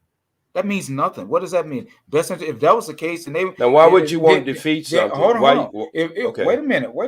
If they were really truly honest about best interest of the child, they would again. The courts would go into it with, okay, is this a good father? Is this a good mother? Okay, 50-50, because that's within the best interest of the child. For the child to have equal time with both parents, but they don't. And so did you have a social person come into when you and your what's the name? I'm gonna start asking you questions now. Because the only thing I can get from you is your experience, but I'm gonna ask you some questions. Because this is what I started off my conversation with was the lack of knowledge keeps you behind the ball sometimes. Now, when you filed for the divorce, right? I didn't file. You filed for divorce. You said you was divorced from your wife, right? Yeah. Okay. So when it came down to child custody, was there a social worker who came to see you and your child interact with each other to both parents? Did that happen? No, there was no need to because we were married and I was a full participant through the entire process. No, that's not. See, that is very important, and I want people to understand why it's very important.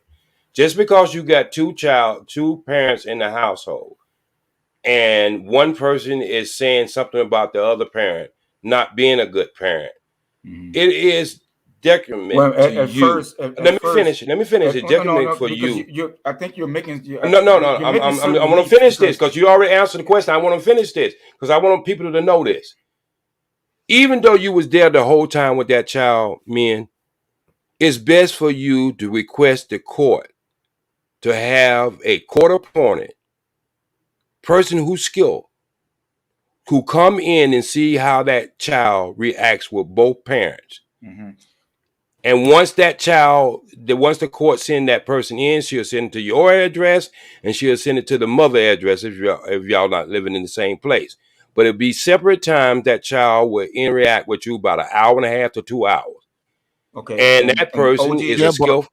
but OG, Let me wouldn't you finish. wouldn't you see? This is the Go wouldn't ahead. you have to have physical custody of said child though, right? I No, mean, no, no, if no, if no, no, no. This is before the. See, this is what I'm talking about. This is before the court order. See, this is where we get off the ship a little bit.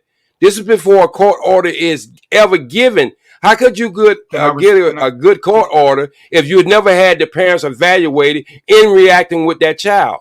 Okay, yeah, but if you're with he was married to the woman, right? He was married to the woman, and they split up, right? That So has nothing to do no, with no, what no, I'm no. telling you. Hold on a second. OG. They split up, right? 9 times out of 10, when you split up with your woman, where the kids gonna be? They gonna be at her goddamn house. So Why? what Why? do you Ask mean? that Why? question. Why? because Why? that's the posture of the courts, Okay, not that's me, not the not posture you, of the man. court. That's the They're posture not of the gonna let courts, you man. take the kids, man. They're not gonna let you do it. You are wrong. And women, see, this is what I'm saying is Again, well, giving I don't out know how You to. bad call the information. police, you're I don't going know to how to. jail. I don't know No, how you're to. not. I don't When know. there's not a court order, you got to listen to this, T.O.P.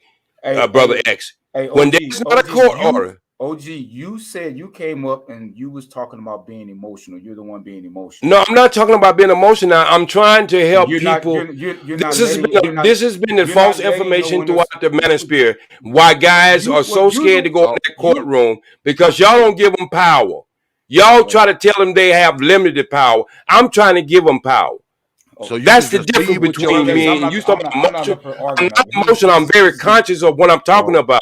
So you can just I got a leave son with the kids 47 when years you old, leave. and I got one 22 years old, and I got Okay. 5 children.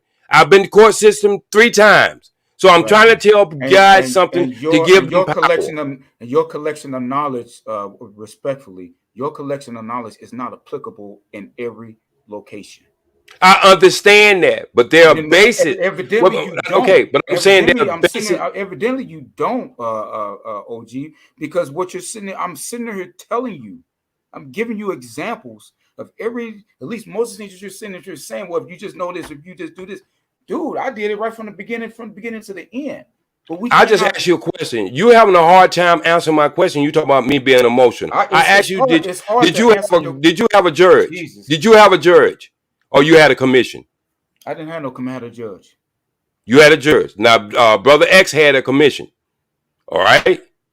No, Who I did the had a following? judge. I had a judge. It was a No, you said judge. you had these what we call them Well, commissioners out here. well, I had an Hey, administrative law judge can I for the ask you That's child what the support commissioner in the is. beginning. OG, can I ask you this? When you No, went, I was asking you questions, brother. Can I finish asking you questions?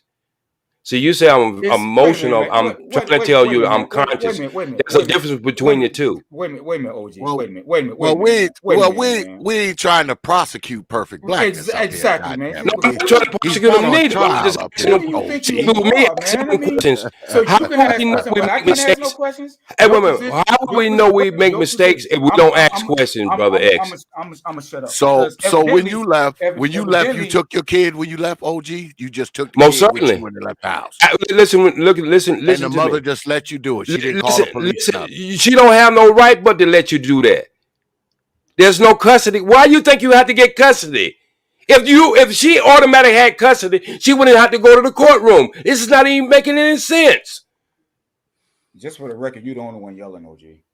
I'm just saying because I'm tired of us not giving brothers power in that courtroom. We keep making every mistakes and telling everything that happened bad in the courtroom versus trying to give them information where they can go in that courtroom and thrive.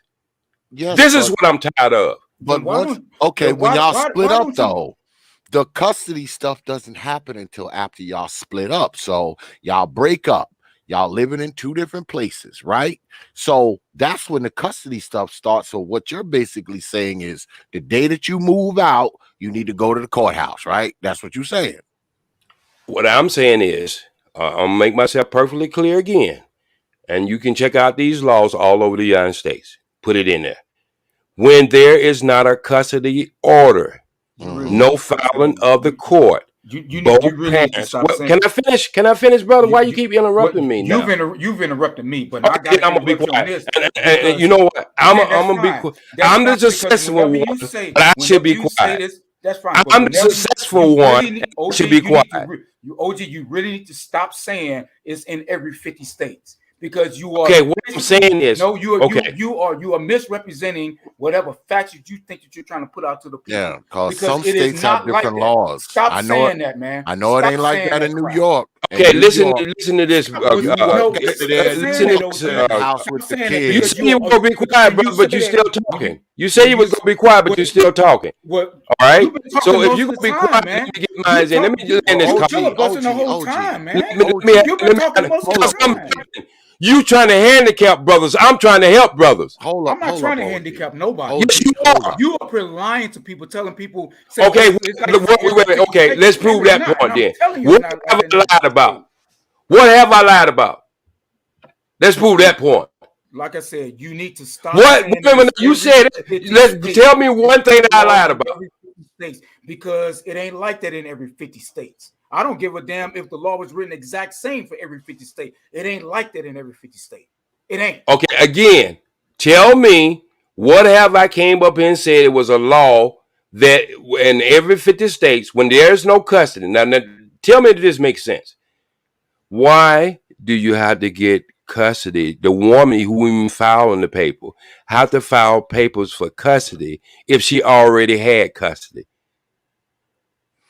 Well, usually I don't it's know. not. You It's asked the not her judges. filing. It's You you. asked the right. You asked the No, judge. she's fine. Wait a minute, listen to what I'm just saying. When they go down there and get child support, right? Child support and custody comes hand in hand. Yeah, but usually when you're fighting for custody, it's usually you trying to sue for the custody. She's not suing for shit. The custody is already assumed by the freaking courts, Wait a Yes, it minute, is again, brother. because I was my If child she support filed order for was divorce, listen, when she filed for the divorce, let's take his marriage case. When she filed for the divorce, all that comes in hand. So Mhm. you keep talking about after facts, and I'm telling you before the facts. I've never said anything after the fact because in my case, in our divorce, child support was established during the hearing right then and there. So Yeah. you had And the child support was established then. She didn't have to go and file. And it was established right then and there. That's number one. so Number two, the I say judge they go said hand in hand. It's part of the judge. process, brother. Okay, the judge, not me, not some attorney, because at that time neither one of us had an attorney. The judge gave her custodial custody. It was assumed, but it's always like that. Mhm. But you It's was in it. always like that. Listen I don't give again. a, Listen what he just I said. don't give a Now damn listen what what you just you can said. What sit and different what talk you just about what said, it brother says in X. every. He said the judge had gave her that. That meaning it was not there before. Of course, That's it what y'all wasn't there not before because we understanding. were For married something to be before. given to We you, were that means you married didn't have before. it before. Do you understand what you're saying? We were married before, so there was no need for her to be a custodial parent or anything like that. Again, you had just as much right to that child before And that at the was time, established in the courtroom. and at the time, see, they don't have this on the books anymore. But at the time, it was joint custody. I had joint custody. I'm talking about But even before then, that wasn't anybody 50 was states. given custody, brother. This is where we got to start the race off when you supposed to you shoot the pistol. Y'all keep jumping in the middle of the game, and then that's where you're getting Well, confused at. let me ask you this. Let me ask you this, OG, because I'm looking at some literature right now, right? And it says who gets the baby if the parents split up in Hey, you know California. what? Hold on, No, OG, bro, I'm finna drop off. That hold, brother's down there hold at the on, bottom say just have a debate about hold, this, and when he hold want to bring on, his facts and let me bring my facts, let's hold have a on, debate about it. Because hold I'm not gonna on. sit up here and tell brothers they are powerless in a courtroom No, when no, Ain't I no, nobody no, know said they that no. the have power. power. Ain't nobody said nothing about them being let me powerless. read They're it. powerless. Okay, go ahead. Let me read this. It says, who gets the baby if the parents split up in California, where you live, OG? It says child custody laws differ between married and unmarried parents. If you're not married, the mother automatically gains custody of any children at birth. OG. So she does have custody. If y'all ain't married, she automatically got custody at birth, OG. What are you saying up here? At birth, because the baby comes from her. But I'm saying when you take that baby home and you establish that you are the father, you have equal custody. You got to read the rest of that law, brother. You keep trying to play the halftime game. The score was 54-52, but at the end of the game, the guy who had less of the points won the game at the end. Oh You boy, can't here stop we the go ball with the game in the middle, analogies. brother. Now. Here we go with the analogies now. You can't stop the ball game in the middle of the goddamn game, brother. You don't get to win the game in the middle of it. Okay, I'm looking, because while Okay. y'all talking, I'm looking at some of Okay, this stuff. look at it. Now it says here, this is from Kenneth Lay and Associates, okay? Men only, family law only. So all they do is handle men only cases and family law cases. And what it says here is that child custody issues are typically resolved as a part of divorce proceedings. But before that happens, there are questions. What happens before the divorce is complete? How do you reconcile child custody during separation? Simply put, both before and during the divorce process, both the father and the mother have the same legal rights regarding the custody of the child until one of the other foregoes or is denied full custody. Now, that's a point for you, OG. You can't. Wait a minute. You don't have to give me no points, man. I lived this. You reading it. I lived it. This is why I get so mad and so upset with y'all brothers, because I lived this. Why get so mad? But because y'all keep making these brothers handicapped. All the laws aren't the same these all over the country, though. Be for brothers to have knowledge. They're supposed to be able to have power, learn from other brothers, senior brothers, younger brothers, all types of brothers. And you keep making these brothers handicapped. I can't stand this. How is that? All the laws that I'm talking about right now are in California. Not every state is the same as California, man. Not all states have all laws. Okay. My organization that I am involved with is My Child Say Daddy. We handle cases all over the United States. So that's why I know what I'm talking about. I'm not just talking about my own experience. I'm talking about guys all the way who come from different countries and have problems. I'm telling you things that none of these guys who come on these channels, they always talk about their individual, what happened to them. I'm telling you, we're 350 strong now, fathers who fight for father's right all over this country. So it was started by a black man in a black organization who was treated wrong back in 1980 something, and he decided he wanted to do something other than sit around with his thumb in his mouth talking about how handicapped he was. Well, nobody's telling brothers to just sit around and do nothing. But what we're saying is that usually if you're a person, you love your kid and you want access to your kid, and you've been living with this woman, especially if you're not married. If you're married, that's something else. But if you're not married, more often than not, the freaking woman has custody right off rip. Because she go get it. She go get it. She go get it.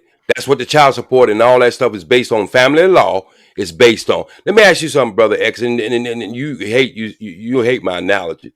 How many times have everybody ever brought you a piece of equipment and tell you what it didn't do, and you had to go and show them the knowledge of why it didn't do that and what they was doing wrong?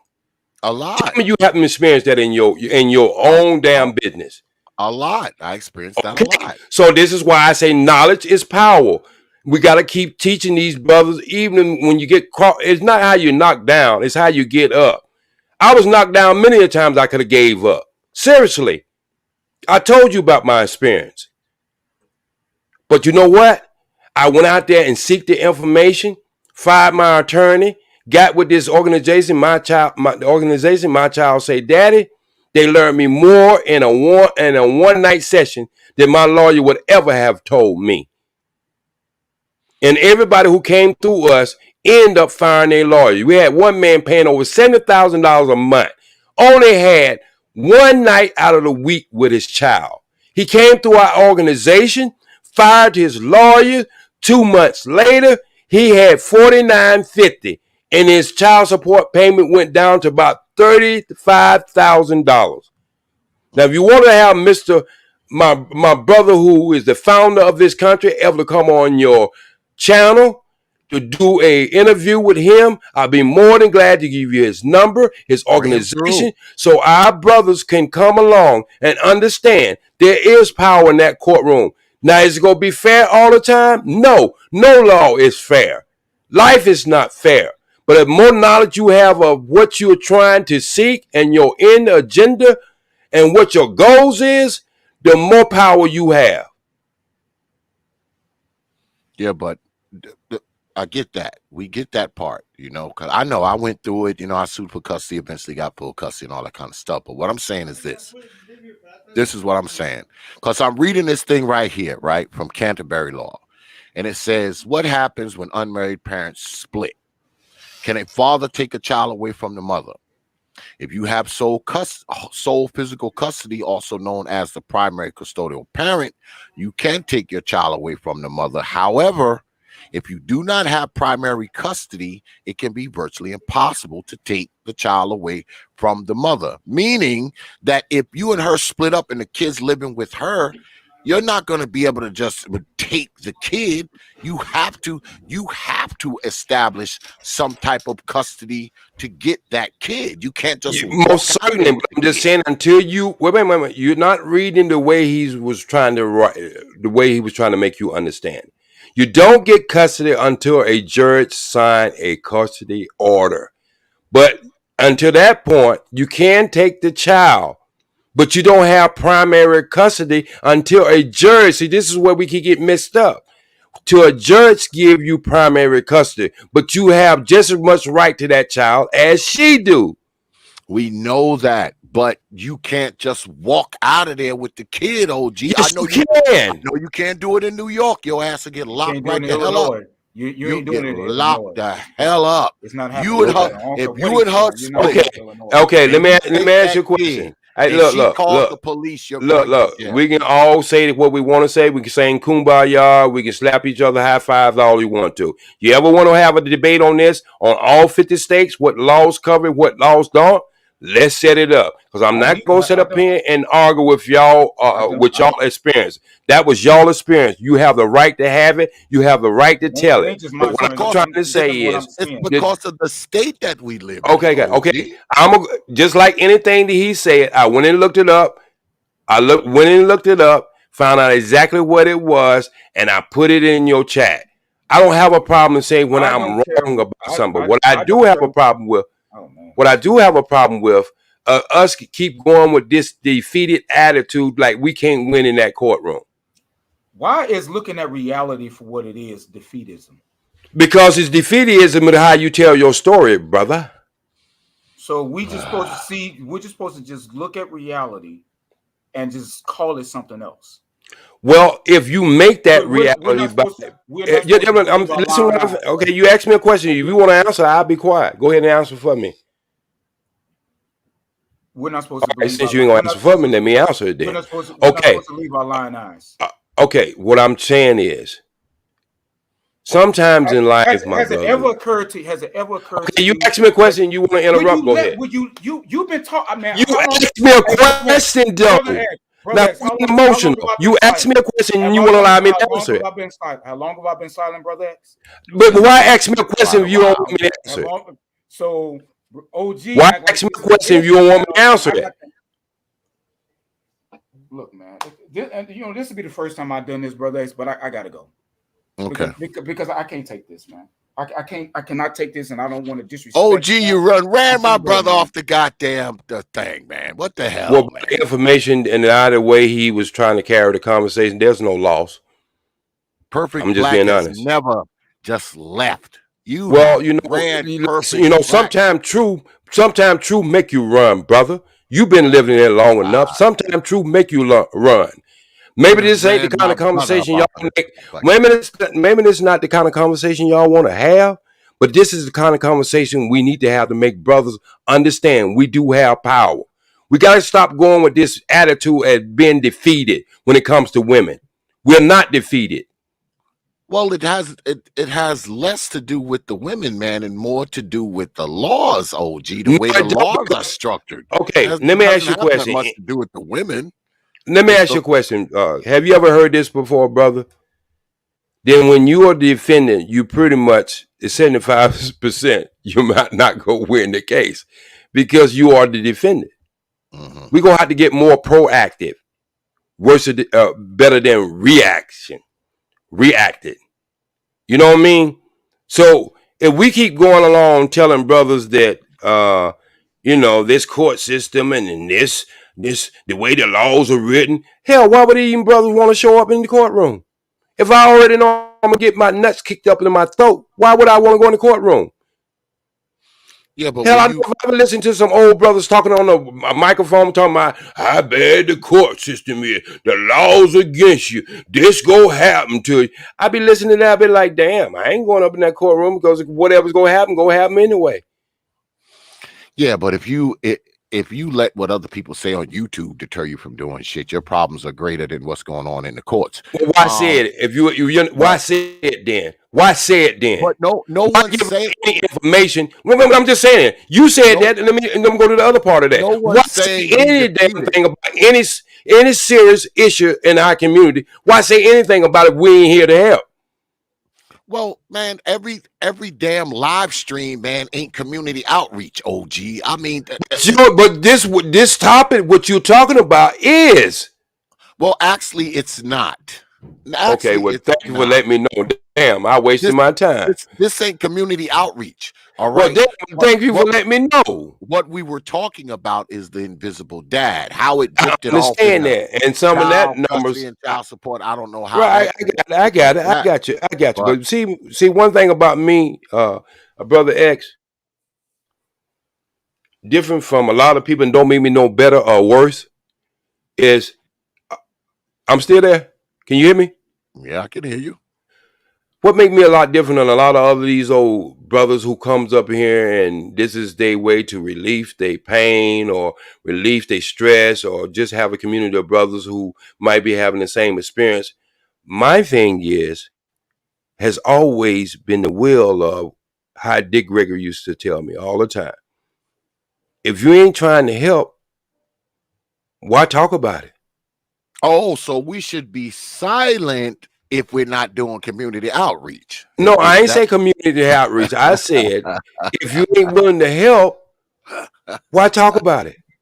Yeah, but we weren't talking about, the conversation drifted over into child support and custody and all of that kind of stuff. But see, that's what I'll say again, that the topic of this show, OG, was the invisible black dad. We weren't talking about child support. We weren't talking about. But see, that's why you went there. That's why you was able to let that conversation go there, Brother X, is because we were trying to make excuses why dads was not in that child's life. And I was not going to let that happen without having the other side. Wait. Without having the other side of that story be told. Yeah, too. But OG, you always say that. You and that freaking the other dude always, oh man, you need to be balanced. No, the fuck I don't, OG. Why not? Life is balanced. The show is about what the show. How many hours you have a daytime, brother? How many hours you have at nighttime? There's no such thing. Life is balanced, brother. I ain't saying it was fair, but it is balanced. Every show I do, I have to talk about all sides of it. Say I don't want to talk about all sides. If I'm talking about football, I must talk about basketball and badminton too. You should talk about the whole game of football. Y'all that badminton. Y'all game of football. You talking about ups and downs. You let it spill over into child support in the court, in the law system. You trying to validate why these guys was not there. And I was telling you, maybe that might be an excuse. I can be as biased as I want. You know why? You always admitted that, and I give you that for. But you're more honest than most guys are. Because this is the T.P.O.T. YouTube. But you know you can't. I can be biased. Oh, gee. You know that, TP. You know, brother X. You already know that you could be biased. You already let that be known. But that's make you different than a lot of these other brothers. They'll come up here and say they're not biased. They'll come up here like, you know, that I'm just this, that, this, and that. At least you let it off the cuff that you gonna be biased. Yes, I'm very biased. I admit it. Yes, and you did it on the last show, and I'm glad you do that. I'm glad you do that. See, that's the honesty of you. But these old other brothers come up here hooping and hollering, slobbing all over their damn microphone, try to act like they come in here. Well, I'm really not trying to, you know, talk about one sex or versus the other sex, or I'm just telling you actual facts. No, hell, you not. You trying to tell a story in your narrative so it goes along with the bullshit you trying to keep our brothers in, let them know that they don't have no power. Brothers, y'all do have power. Yeah, don't be scared to use it. Get knowledge. OG, you gotta some of these, stop cracking some of these no good women upside the head, making them understand that you can no longer think you gonna use that court system and I can't use that same court system. Start cracking these women upside the head. So OG, you don't believe that power that you say that the brothers have, and I'm not disagreeing with you on that. That power has to be established after the fact. When you leave out of the house, you're not leaving out of there with no power. You have to go to court and establish said power so you can get your kid. Because when you leave the house and she got the kids, your ass ain't got no whole lot of goddamn power, especially if she's telling you you can't see these kids. You have I guess I gotta. Hey, brother X. I guess I gotta explain this shit this way where you totally would understand. A lot of brothers other would understand. All right? Let's just throw the kids to the side. Let's throw everything to the side. You leave your wife and you leave a damn car in the driveway. It's your badass car. You love that car. But you took your truck because you needed to pack your shit in your car. You need to get it away from there. She goes down to the courtroom, get a restraining order that you can't come no more than 100 feet to her damn house. Now, that damn car that you like so much that she didn't have no power over, you left that motherfucker there. Now it's inside of the court system now saying you have got a restraining order against you. You cannot touch that car unless she give you permission or the court give you permission. Now you're starting to understand what I'm saying. Yeah, but it's the same with the kid, though. That's what I just told you. You don't leave their house without your damn kids. Maybe that's how it works in California. I was born right there where you at. All right. Maybe that's how it works in California. My first case was in Mecklenburg County. Where you can just walk on out of there with the kids. My first case was in Mecklenburg County. I didn't walk out. I asked her ass to leave. See, that's the difference of the story. Because I had the kid. And I asked her to leave. Ain't no time for milk and cookies. So, if she would have took the kid, you mean to tell me you would have been able to stop her? If she would have took the kids, and without me knowing, there's no way that I would have been able to stop her. I'm not talking about you. I'm not talking about you not knowing. I'm talking about taking the kid right in front of your face. Just if you take the kid, think about this. With me. Okay, think about this. You would have been a stop. Think about this again. If one parent decided to pack up and take that kid out of the house, think about how this would play itself and roll out. And if I was to start jumping on her and tell her, no, you can't take these kids nowhere, you know what they would have called me? An unfit parent, because I would have been having a violent act in front of my child to endanger them. I would never do no bullshit like that. And I would hope she would do some shit like that so the same thing could be charged to her. Mm-hmm. Well, see how this works? I'm not going to tell dudes to walk out of the house with them kids, man. That I ain't going to say. If that's what you want to say. Well, tell a lawyer. Tell a lawyer. Wait a minute. Tell a women. I understand you wouldn't do that. Take the babies with you. Okay. You just read the thing about the fit defender. Each parent has the right. What's the name? So I don't know why you just totally overlooked that. If y'all are married, it said. If y'all are married, yes, but if y'all are not, the custody automatically goes to the mother. That's what it said on the law blog. If y'all split, If y'all split Not the up, second thing. I'm looking at it right now, and I'm gonna pull, just like I say. it's Next time, I think I'm gonna be dealing with a it's bunch of people it's who go different if you're nitpick. married. Wait It's a minute, I'm a different. nitpick. I'm gonna give you the laws on custody laws of the state of California that both parents, regardless married or unmarried, if it's established that is the father, then he's on the birth certificate. Let's get all this information out so we won't have, well, you didn't say it with that right there. You didn't say it with this right here. I'm not If gonna he's do that. established on that birth certificate and he don't have to have no DNA test, and Yeah, he's already established but the himself as a law, father. but the laws are Let me different, finish. OG. Let me finish. If you're married or not married, the laws are different, OG. Okay, again, when it comes to family court and establishing custody, it's the same family law. You don't have a family law for people who married when it comes to custody versus people who's not married. It's the same custody law. Do you understand that, sir? So it's the same whether you're married or not. So No, this is what I just said. There's a lot of things, breaking up assets, dividing the house, the wealth of the house. There's a lot of things coming when you are married. But when it yes. comes down to that custody law, it's the same law, married or not married. Well, I'll say this. I will give you this. You probably have a little more levity with taking the kids if you're married than you do if you're not.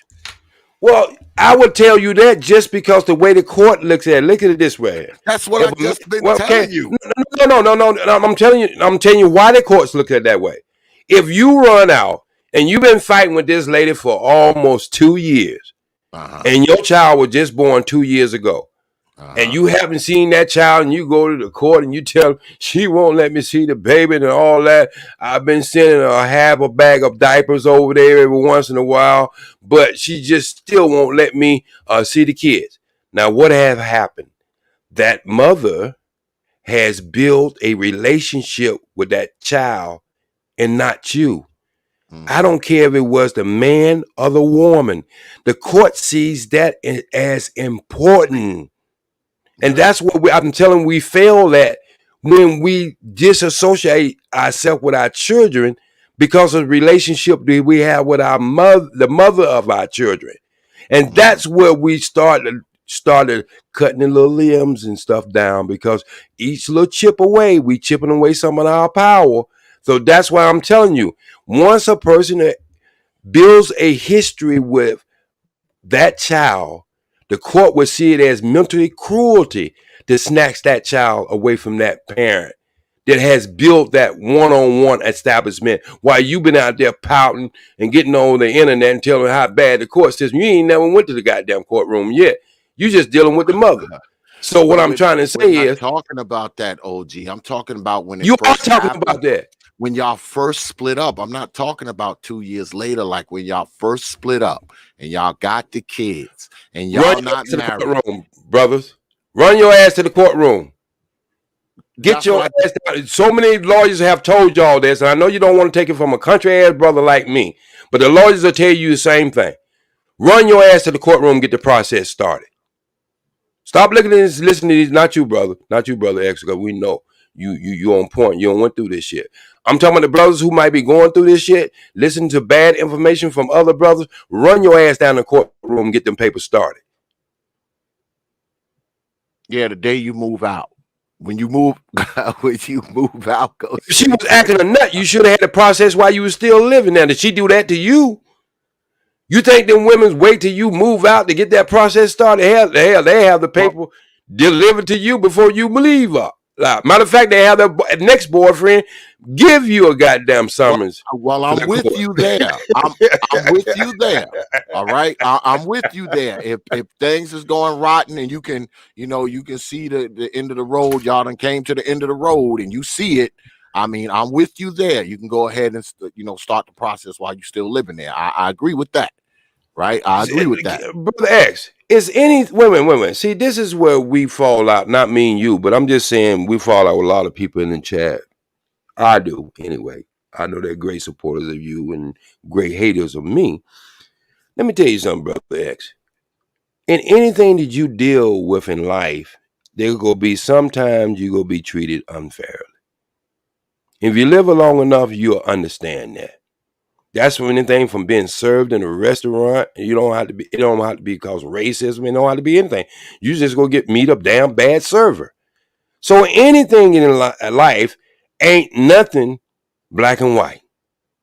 The judge could be mad at somebody look like you who just, he caught with his wife legs up in the ceiling.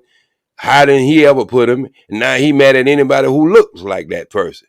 Judges are human beings too.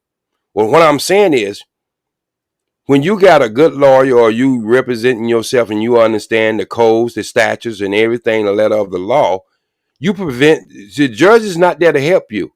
If you don't present an evidential hearing or you don't present in the court case the things you should, he's not there to assist you. He's there to listen to both parties and see who has the best evidence to be the best parent for the best interest of the child. That's the one he's going to choose. So you just have to get on your square, man, and stop letting these women beat you down to the courthouse. If we're going to help our brothers in this manosphere, we're going to have to stop giving these brothers handicap. And then, no, I don't expect everything that we do on these channels should be an outreach program. Yes, we should come here and have fun, laugh, cuss each other out every once in a while, step on a toe, hit a person with a sagging tit. I mean, whatever you have to do to have fun sometimes. But when we start talking about things that we can do to give our brothers power, let us give that power to them. There are experts out there. Just like I said, I'm going to get Reggie on your show. I'm going to talk to him tomorrow morning. And I'm going to set it up. Because, we talk behind the channels. A lot of people think that we just go at each other. We just two elderly gentlemen kind of stuck in our ways. We do talk on the phone, and we disagree a lot, just like we do right now. Right. And I'm telling you, that is the best friend you can have. You know why? Because if Mike Tyson had these kind of people around him, he would never got in the damn trouble he got into. He had a bunch of ass kissers around here. And I know you're not an ass kisser, and I'm not. I just don't like shitty deals. So I ain't going to be close to the ass. So what I'm trying to say is, I think it's time for us in 2021, coming up to 2022, is to start giving brothers information to give them power. Because that's what this is all supposed to be about in the first place. Even in fun, laughter, entertainment, we're supposed to be trying to make a better brother to understand the wilderness he's in and how to take each climate and dress accordingly so he become a winner. That's my mission. I don't know about everybody else's mission. I know some people don't understand me and they have me, they have me all twisted. But I'm one of the first brothers in the 80s who held the sign in Mecklenburg County and saying how fair fathers was treated in the courtroom. And this was when, what's her name? What's that girl on The View? The black woman? She was going around with her campaign, Whoopi Goldberg, or whatever her name is. She was going around, she was right there in North Carolina, going around with a court campaign talking about DV cases, women abuse. And I was all in the middle of that with that sign held up right down there in Charlotte-Mecklenburg County Courthouse. So this is not a new fight for me, my brothers. This has been a fight for equal rights for men ever since I known that how unfairly we was treated. But I came to understand that some of that mistreatment was due to the fact we didn't know. Yeah, well, I'm all for, brothers knowing, their rights, brothers who want to be in their children's lives. And, because I can really relate to that because I went through the shit. So, I know what it feels like, man, to be kept away from your kids and told you can't see them and hopping through all these legal hoops and, having people come inspect your house to make sure your house is suitable for your kids. I went through all of that crap. Through it all. Went through all that crap. So I kind of understand brothers, man. I kind of understand brothers' plight. I understand the fight. That's why I want to help them out, because I went through pure hell like you did. I understand, brother. Let me tell you something, man. And I told you on your first broadcast when you interviewed me, my second son was taken from me with fucking shotguns pointed at my fucking head by the sheriff department in Mecklenburg County. 1989. So I understand the trials and the tribulations. You understand? Because if I had been smart at that time, when she did leave the house, and I told the police she's not taking the child with her. See, that's the way you're supposed to do it. I didn't put that in there. If the police is coming there to keep the peace in a home, and that one parent wants to take the child away from that home, established home, no, the police is not going to allow you to take that child away from that. You understand what I'm saying? Mm-hmm. Because that would be him trying to do civil law, and it has never went through a court system. That is the establishment of that child. And the police had to come there and keep the peace for y'all two fighting or arguing, and you trying to leave. You leave, and that person that you left the child with don't feel so secure, because that's where I made my mistake at. The wife did leave the house, and I felt secure. So she went down, me not understanding the letter of the law at that time, she went down and filed for custody of the child. I'm thinking I already got custody. I got the house. I didn't let her take the car. The police don't took her ass away from here. You understand? I'm thinking I'm hitting a home run. But she went down there and filed papers that I hadn't filed.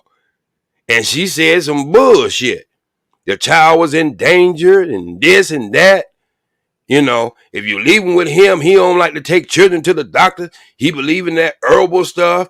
So she went out there and filed everything in them papers with exception of the kitchen sink. And when they came back to get that child, I had a Desert Eagle sitting right there on the counter, because she had told him he got a concealed permit. She told him every gun I had, the 9mm, the 357 7-inch barrel, and the Desert Eagle, made by Israel, not that United States bullshit they made here. So when they came there, after all this shit she put in her papers, they thought they was coming in there and go have to fight. So I stepped out the door. I had the child in my arm, and I got guns pointed at me. Now, if I had took my ass down in that courtroom when I got her ass out of the house and started the paperwork myself and said how bad a parent she was, and the child would be in danger if she ever came in contact, I would have never went through that experience. And this is what I'm saying, making mistakes. I made a mistake thinking just because I had the house and I had the child that I was secure. But I should have been down there and filed them paperwork, because it took her 2 days. And what she went to was one of them advocate groups for them women. And they told her how to do the process. And the only way they going to take that child from that father is you go out to say the child is in danger. See, if I had known that, I could have went down there and filed them damn papers myself and said that she was put the child in danger. And I would never had a gun at my head, 2 guns at that point, because it was 6 of them came out in them brown and goddamn yellow looking ass cars. I remember like it was yesterday. I don't get emotional about it, but that was my learning experience, Brother X. So the next time I had to go through that court system, I was able to defeat it. I know. I went through the same shit, man. I went through a lot of shit, boy. Just insanity. But we gonna wrap it up, OG. To be continued. I'm sorry to run your game. We're gonna wrap it up. I appreciate the time, OG. Of course, we disagree on most of the shit we just said. Of course, I disagree with you, like I usually do. But that's just your hard head. Yeah, I still appreciate you coming through. Well, I disagree with you when we talk on the phone. So this is you do. That's what they understand. We disagree just as much on the phone, and we got both each other's phone number, and we disagree just as much. But that's what men can do. Yes, we disagree on a lot of shit, but we like 50-50. Half the shit we agree on, and the other half we don't. Because it's the mamas. The mamas can keep you that 50% up. Yeah, well, you know, How you say hit it one time before we leave? these old mamas. All right, man. You have a good one. You're never gonna move me off of that one, OG. You I do ain't gonna never realize try. that. I tried before. I don't give up Yeah, on that one. yeah, you're never moving me on that one. But Hey, I look, man. You have a nice appreciate you coming through. holiday. You have a Yes, nice yes. holiday, man. And if I don't speak to Yeah, you well, soon, you know. I did pass your message because you know you had called me and that person declined. They declined to debate you, OG. They don't want to debate. I know I meant to call you today to tell you you that, but did. you know, Okay. yeah, but Well, look, I know you they did have what you had to do. they respectfully declined. They don't want to. They said they don't want to debate. So there it is. Okay. Well, that There it is. So, is. but you know, I put it out there. Yes, yes, yes. They Because I did. ain't scared. They got back in contact with me and they said they didn't want to debate. So there it is. Hmm. So, There it okay, is. well, that's good. You know, it's all good, man. I'm trying to bring the New Year's in, trying to help as much as people as I can. That's all me. I guess you go out to call me a captain social worker if you want to, Nah. but that's what I'm gonna do, brother. All You right. have a good one, man. You too, man. And I'll probably stay get up. safe with your family. You probably won't see me online till next week. Because tomorrow I'm doing a stream, but I probably won't do no more streams for the next few days. Friday is my birthday, so I'm not gonna be on here Friday. Yes, sir. You got a birthday So coming up? Friday, my birthday's Friday. Oh man, This coming Friday, so I won't you be made. streaming. Let me see. This is the 15th. No, you ain't no Sagittarius. You had to be a little Yes, more I am. people. I You're a am. I am. Sagittarius. No Yes, wonder your ass so bossy. well, you know, and I ain't even into, you know, the whole, I ain't into that neither, but astrology crap. my But sister was a Sagittarius. She was the bossest person in the world. yeah, so you know, I'm probably gonna be drunk or something like that. Yeah, So I won't be on here. That's for yeah. Don't damn get sure. sick though. Get drunk, but Yeah, don't well, get sick. Drink you some moonshine. And they say ain't nobody ever caught that fly who been drinking moonshine. So I'm gonna have to do a study on that one. yeah. But I appreciate you, OG, for coming I through, man. I appreciate you too, do. brother. Y'all have a good one. To the chat room, thanks for putting up with me. But my whole thing is to give brothers power. All right. Peace, OG. Peace, peace. Yeah, folks, we're gonna go ahead and wrap it up. Good stuff tonight. You know, OG came on, he and ran my man Perfect Black up over here. God damn it. He came up here, ran my man up off of here. OG getting bad as Big J Triple X. Big J come up here, boy, and start running people off. But and yes, speaking of Big J Triple X, tomorrow night, y'all, the last stream of the week, the one and only Big J Triple X will be here. He's squaring off against my man AJ, my other Chi-Town brother. They'll be debating. I don't even know what they're debating because AJ said he's willing to debate whatever Big J wants. I'm pretty sure Big J I'm pretty sure he wants to debate some SYSBM or some Manosphere, something another, you know, something like that. So that's probably what the debate is going to be about, you know, because he's letting brother Big J pick the topic. So you can already guess what the topic is going to be. But it goes down. It's square off tomorrow, right here on the T.P.O.T YouTube page. You Negroes know, make sure you are here 9 p.m. Eastern time. Brother AJ be squaring off with Big J Triple X. It ought to be, at the very least, entertaining. But yeah, man, we're going to go ahead, man, and get up out of here. But before I go, man, I'm going to say this, man, because, you know, we were talking about the invisible dads tonight, right?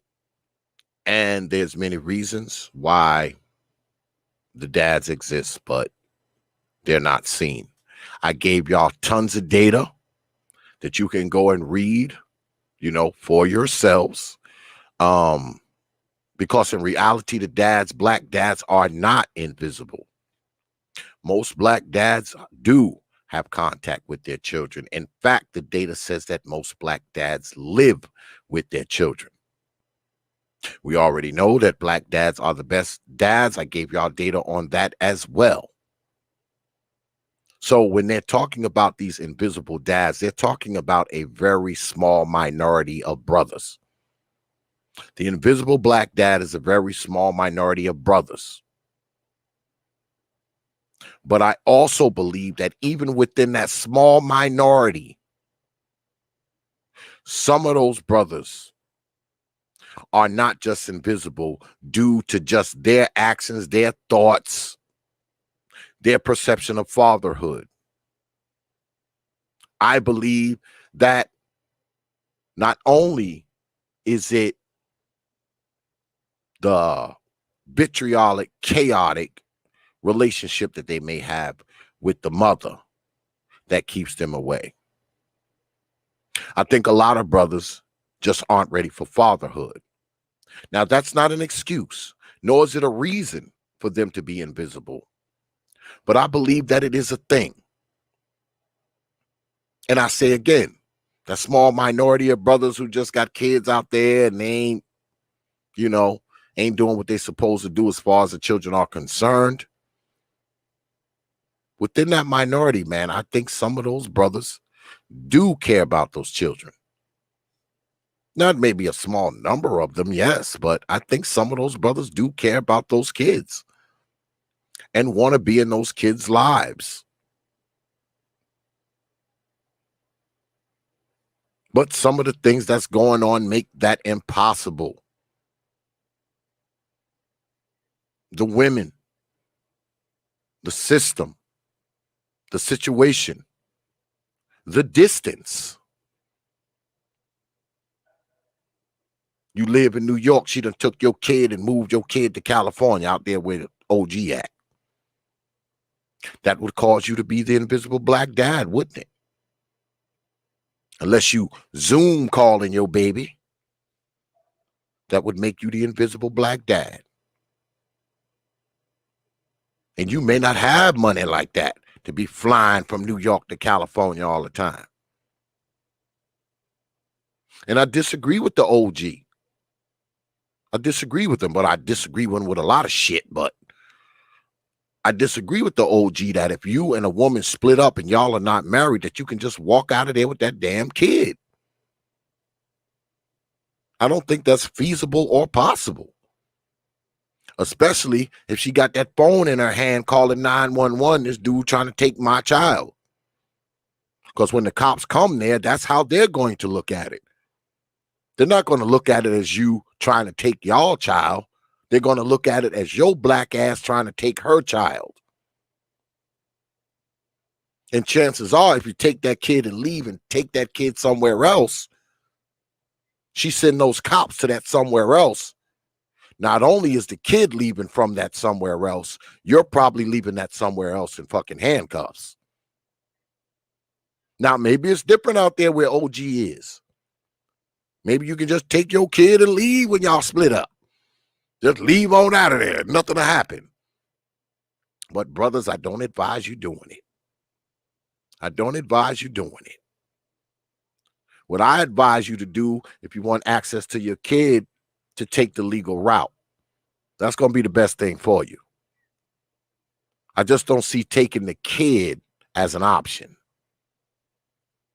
Sounds too much like kidnapping to me, even though it's your child.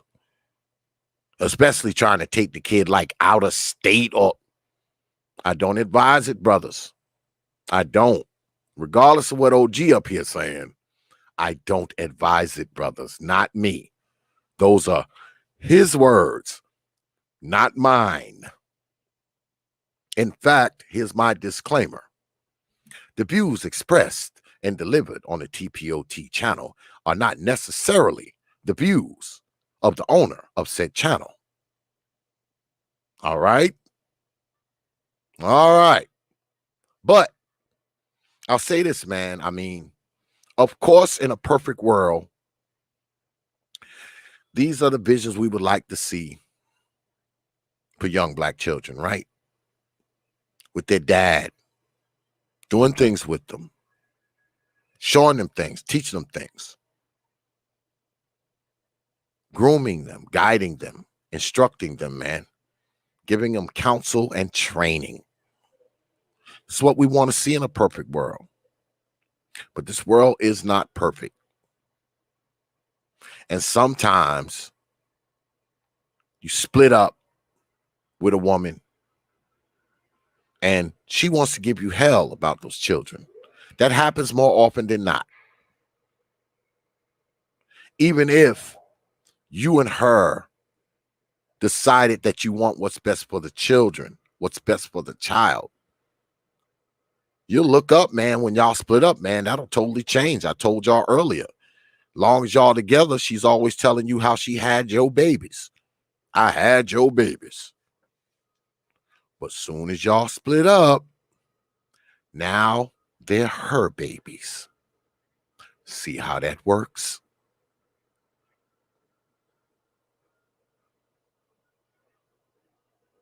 But I still hold on to the fact, man, that if black dads are invisible, if black dads aren't around, I'd like to believe that at least most of them that aren't around, they aren't around because of something else, not just because they just don't want to be. Especially the brothers who love their children and care about their children. So I say again, man, the world isn't perfect. Life isn't perfect. Black men are not perfect. But what we are the best damn dads on this planet. That's just the truth. Even the white folks say it. Why would they lie? Remember, they hate us. But even the white folks say black fathers are the best fathers. And that's all. Probably even the invisible ones. But anyway, I appreciate everybody coming out tonight, man. As always, man, you could have been anywhere tonight. You decided to be here. It is appreciated. I don't take you good folks lightly, man. I never have and I never will. You got my word on that. Make sure you have your black behinds here tomorrow, because tomorrow we will be throwing down. One more reminder, we will be throwing down, as you can see behind me here, my Chi-Town brother AJ and Big J Triple X will be squaring off in the digital squared circle. We're going to have some fun tomorrow, y'all. So, yeah. Once again, man, I appreciate y'all, man, hanging out tonight, man. As always, you know, I appreciate the super chats as well. But most importantly, man, I appreciate your participation, man. Because, you know, this channel would probably be nothing, man, without y'all, man. You know, y'all are the ones who make it grow. Y'all subscribe, y'all watch, y'all do all that stuff. So y'all are a very important part of the T.P.O.T YouTube page, man. And I don't want y'all to ever forget it. All right. All right. So with that, and shout out to my Chi-Town brother, Perfect Black. He was up here, man, riding shotgun with me until OG ran him off. Shout out to my Chi-Town brother and Perfect Blackness, man. I'll see you on the next one, my brother. So with that, I will leave you good folk with 3 words, you know, like I always do. Open your minds. Peace, folk. What about this?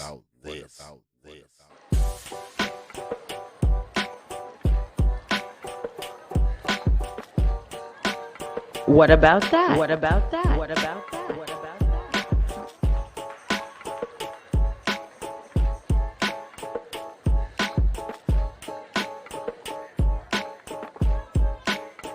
What about this? What about this? What about this?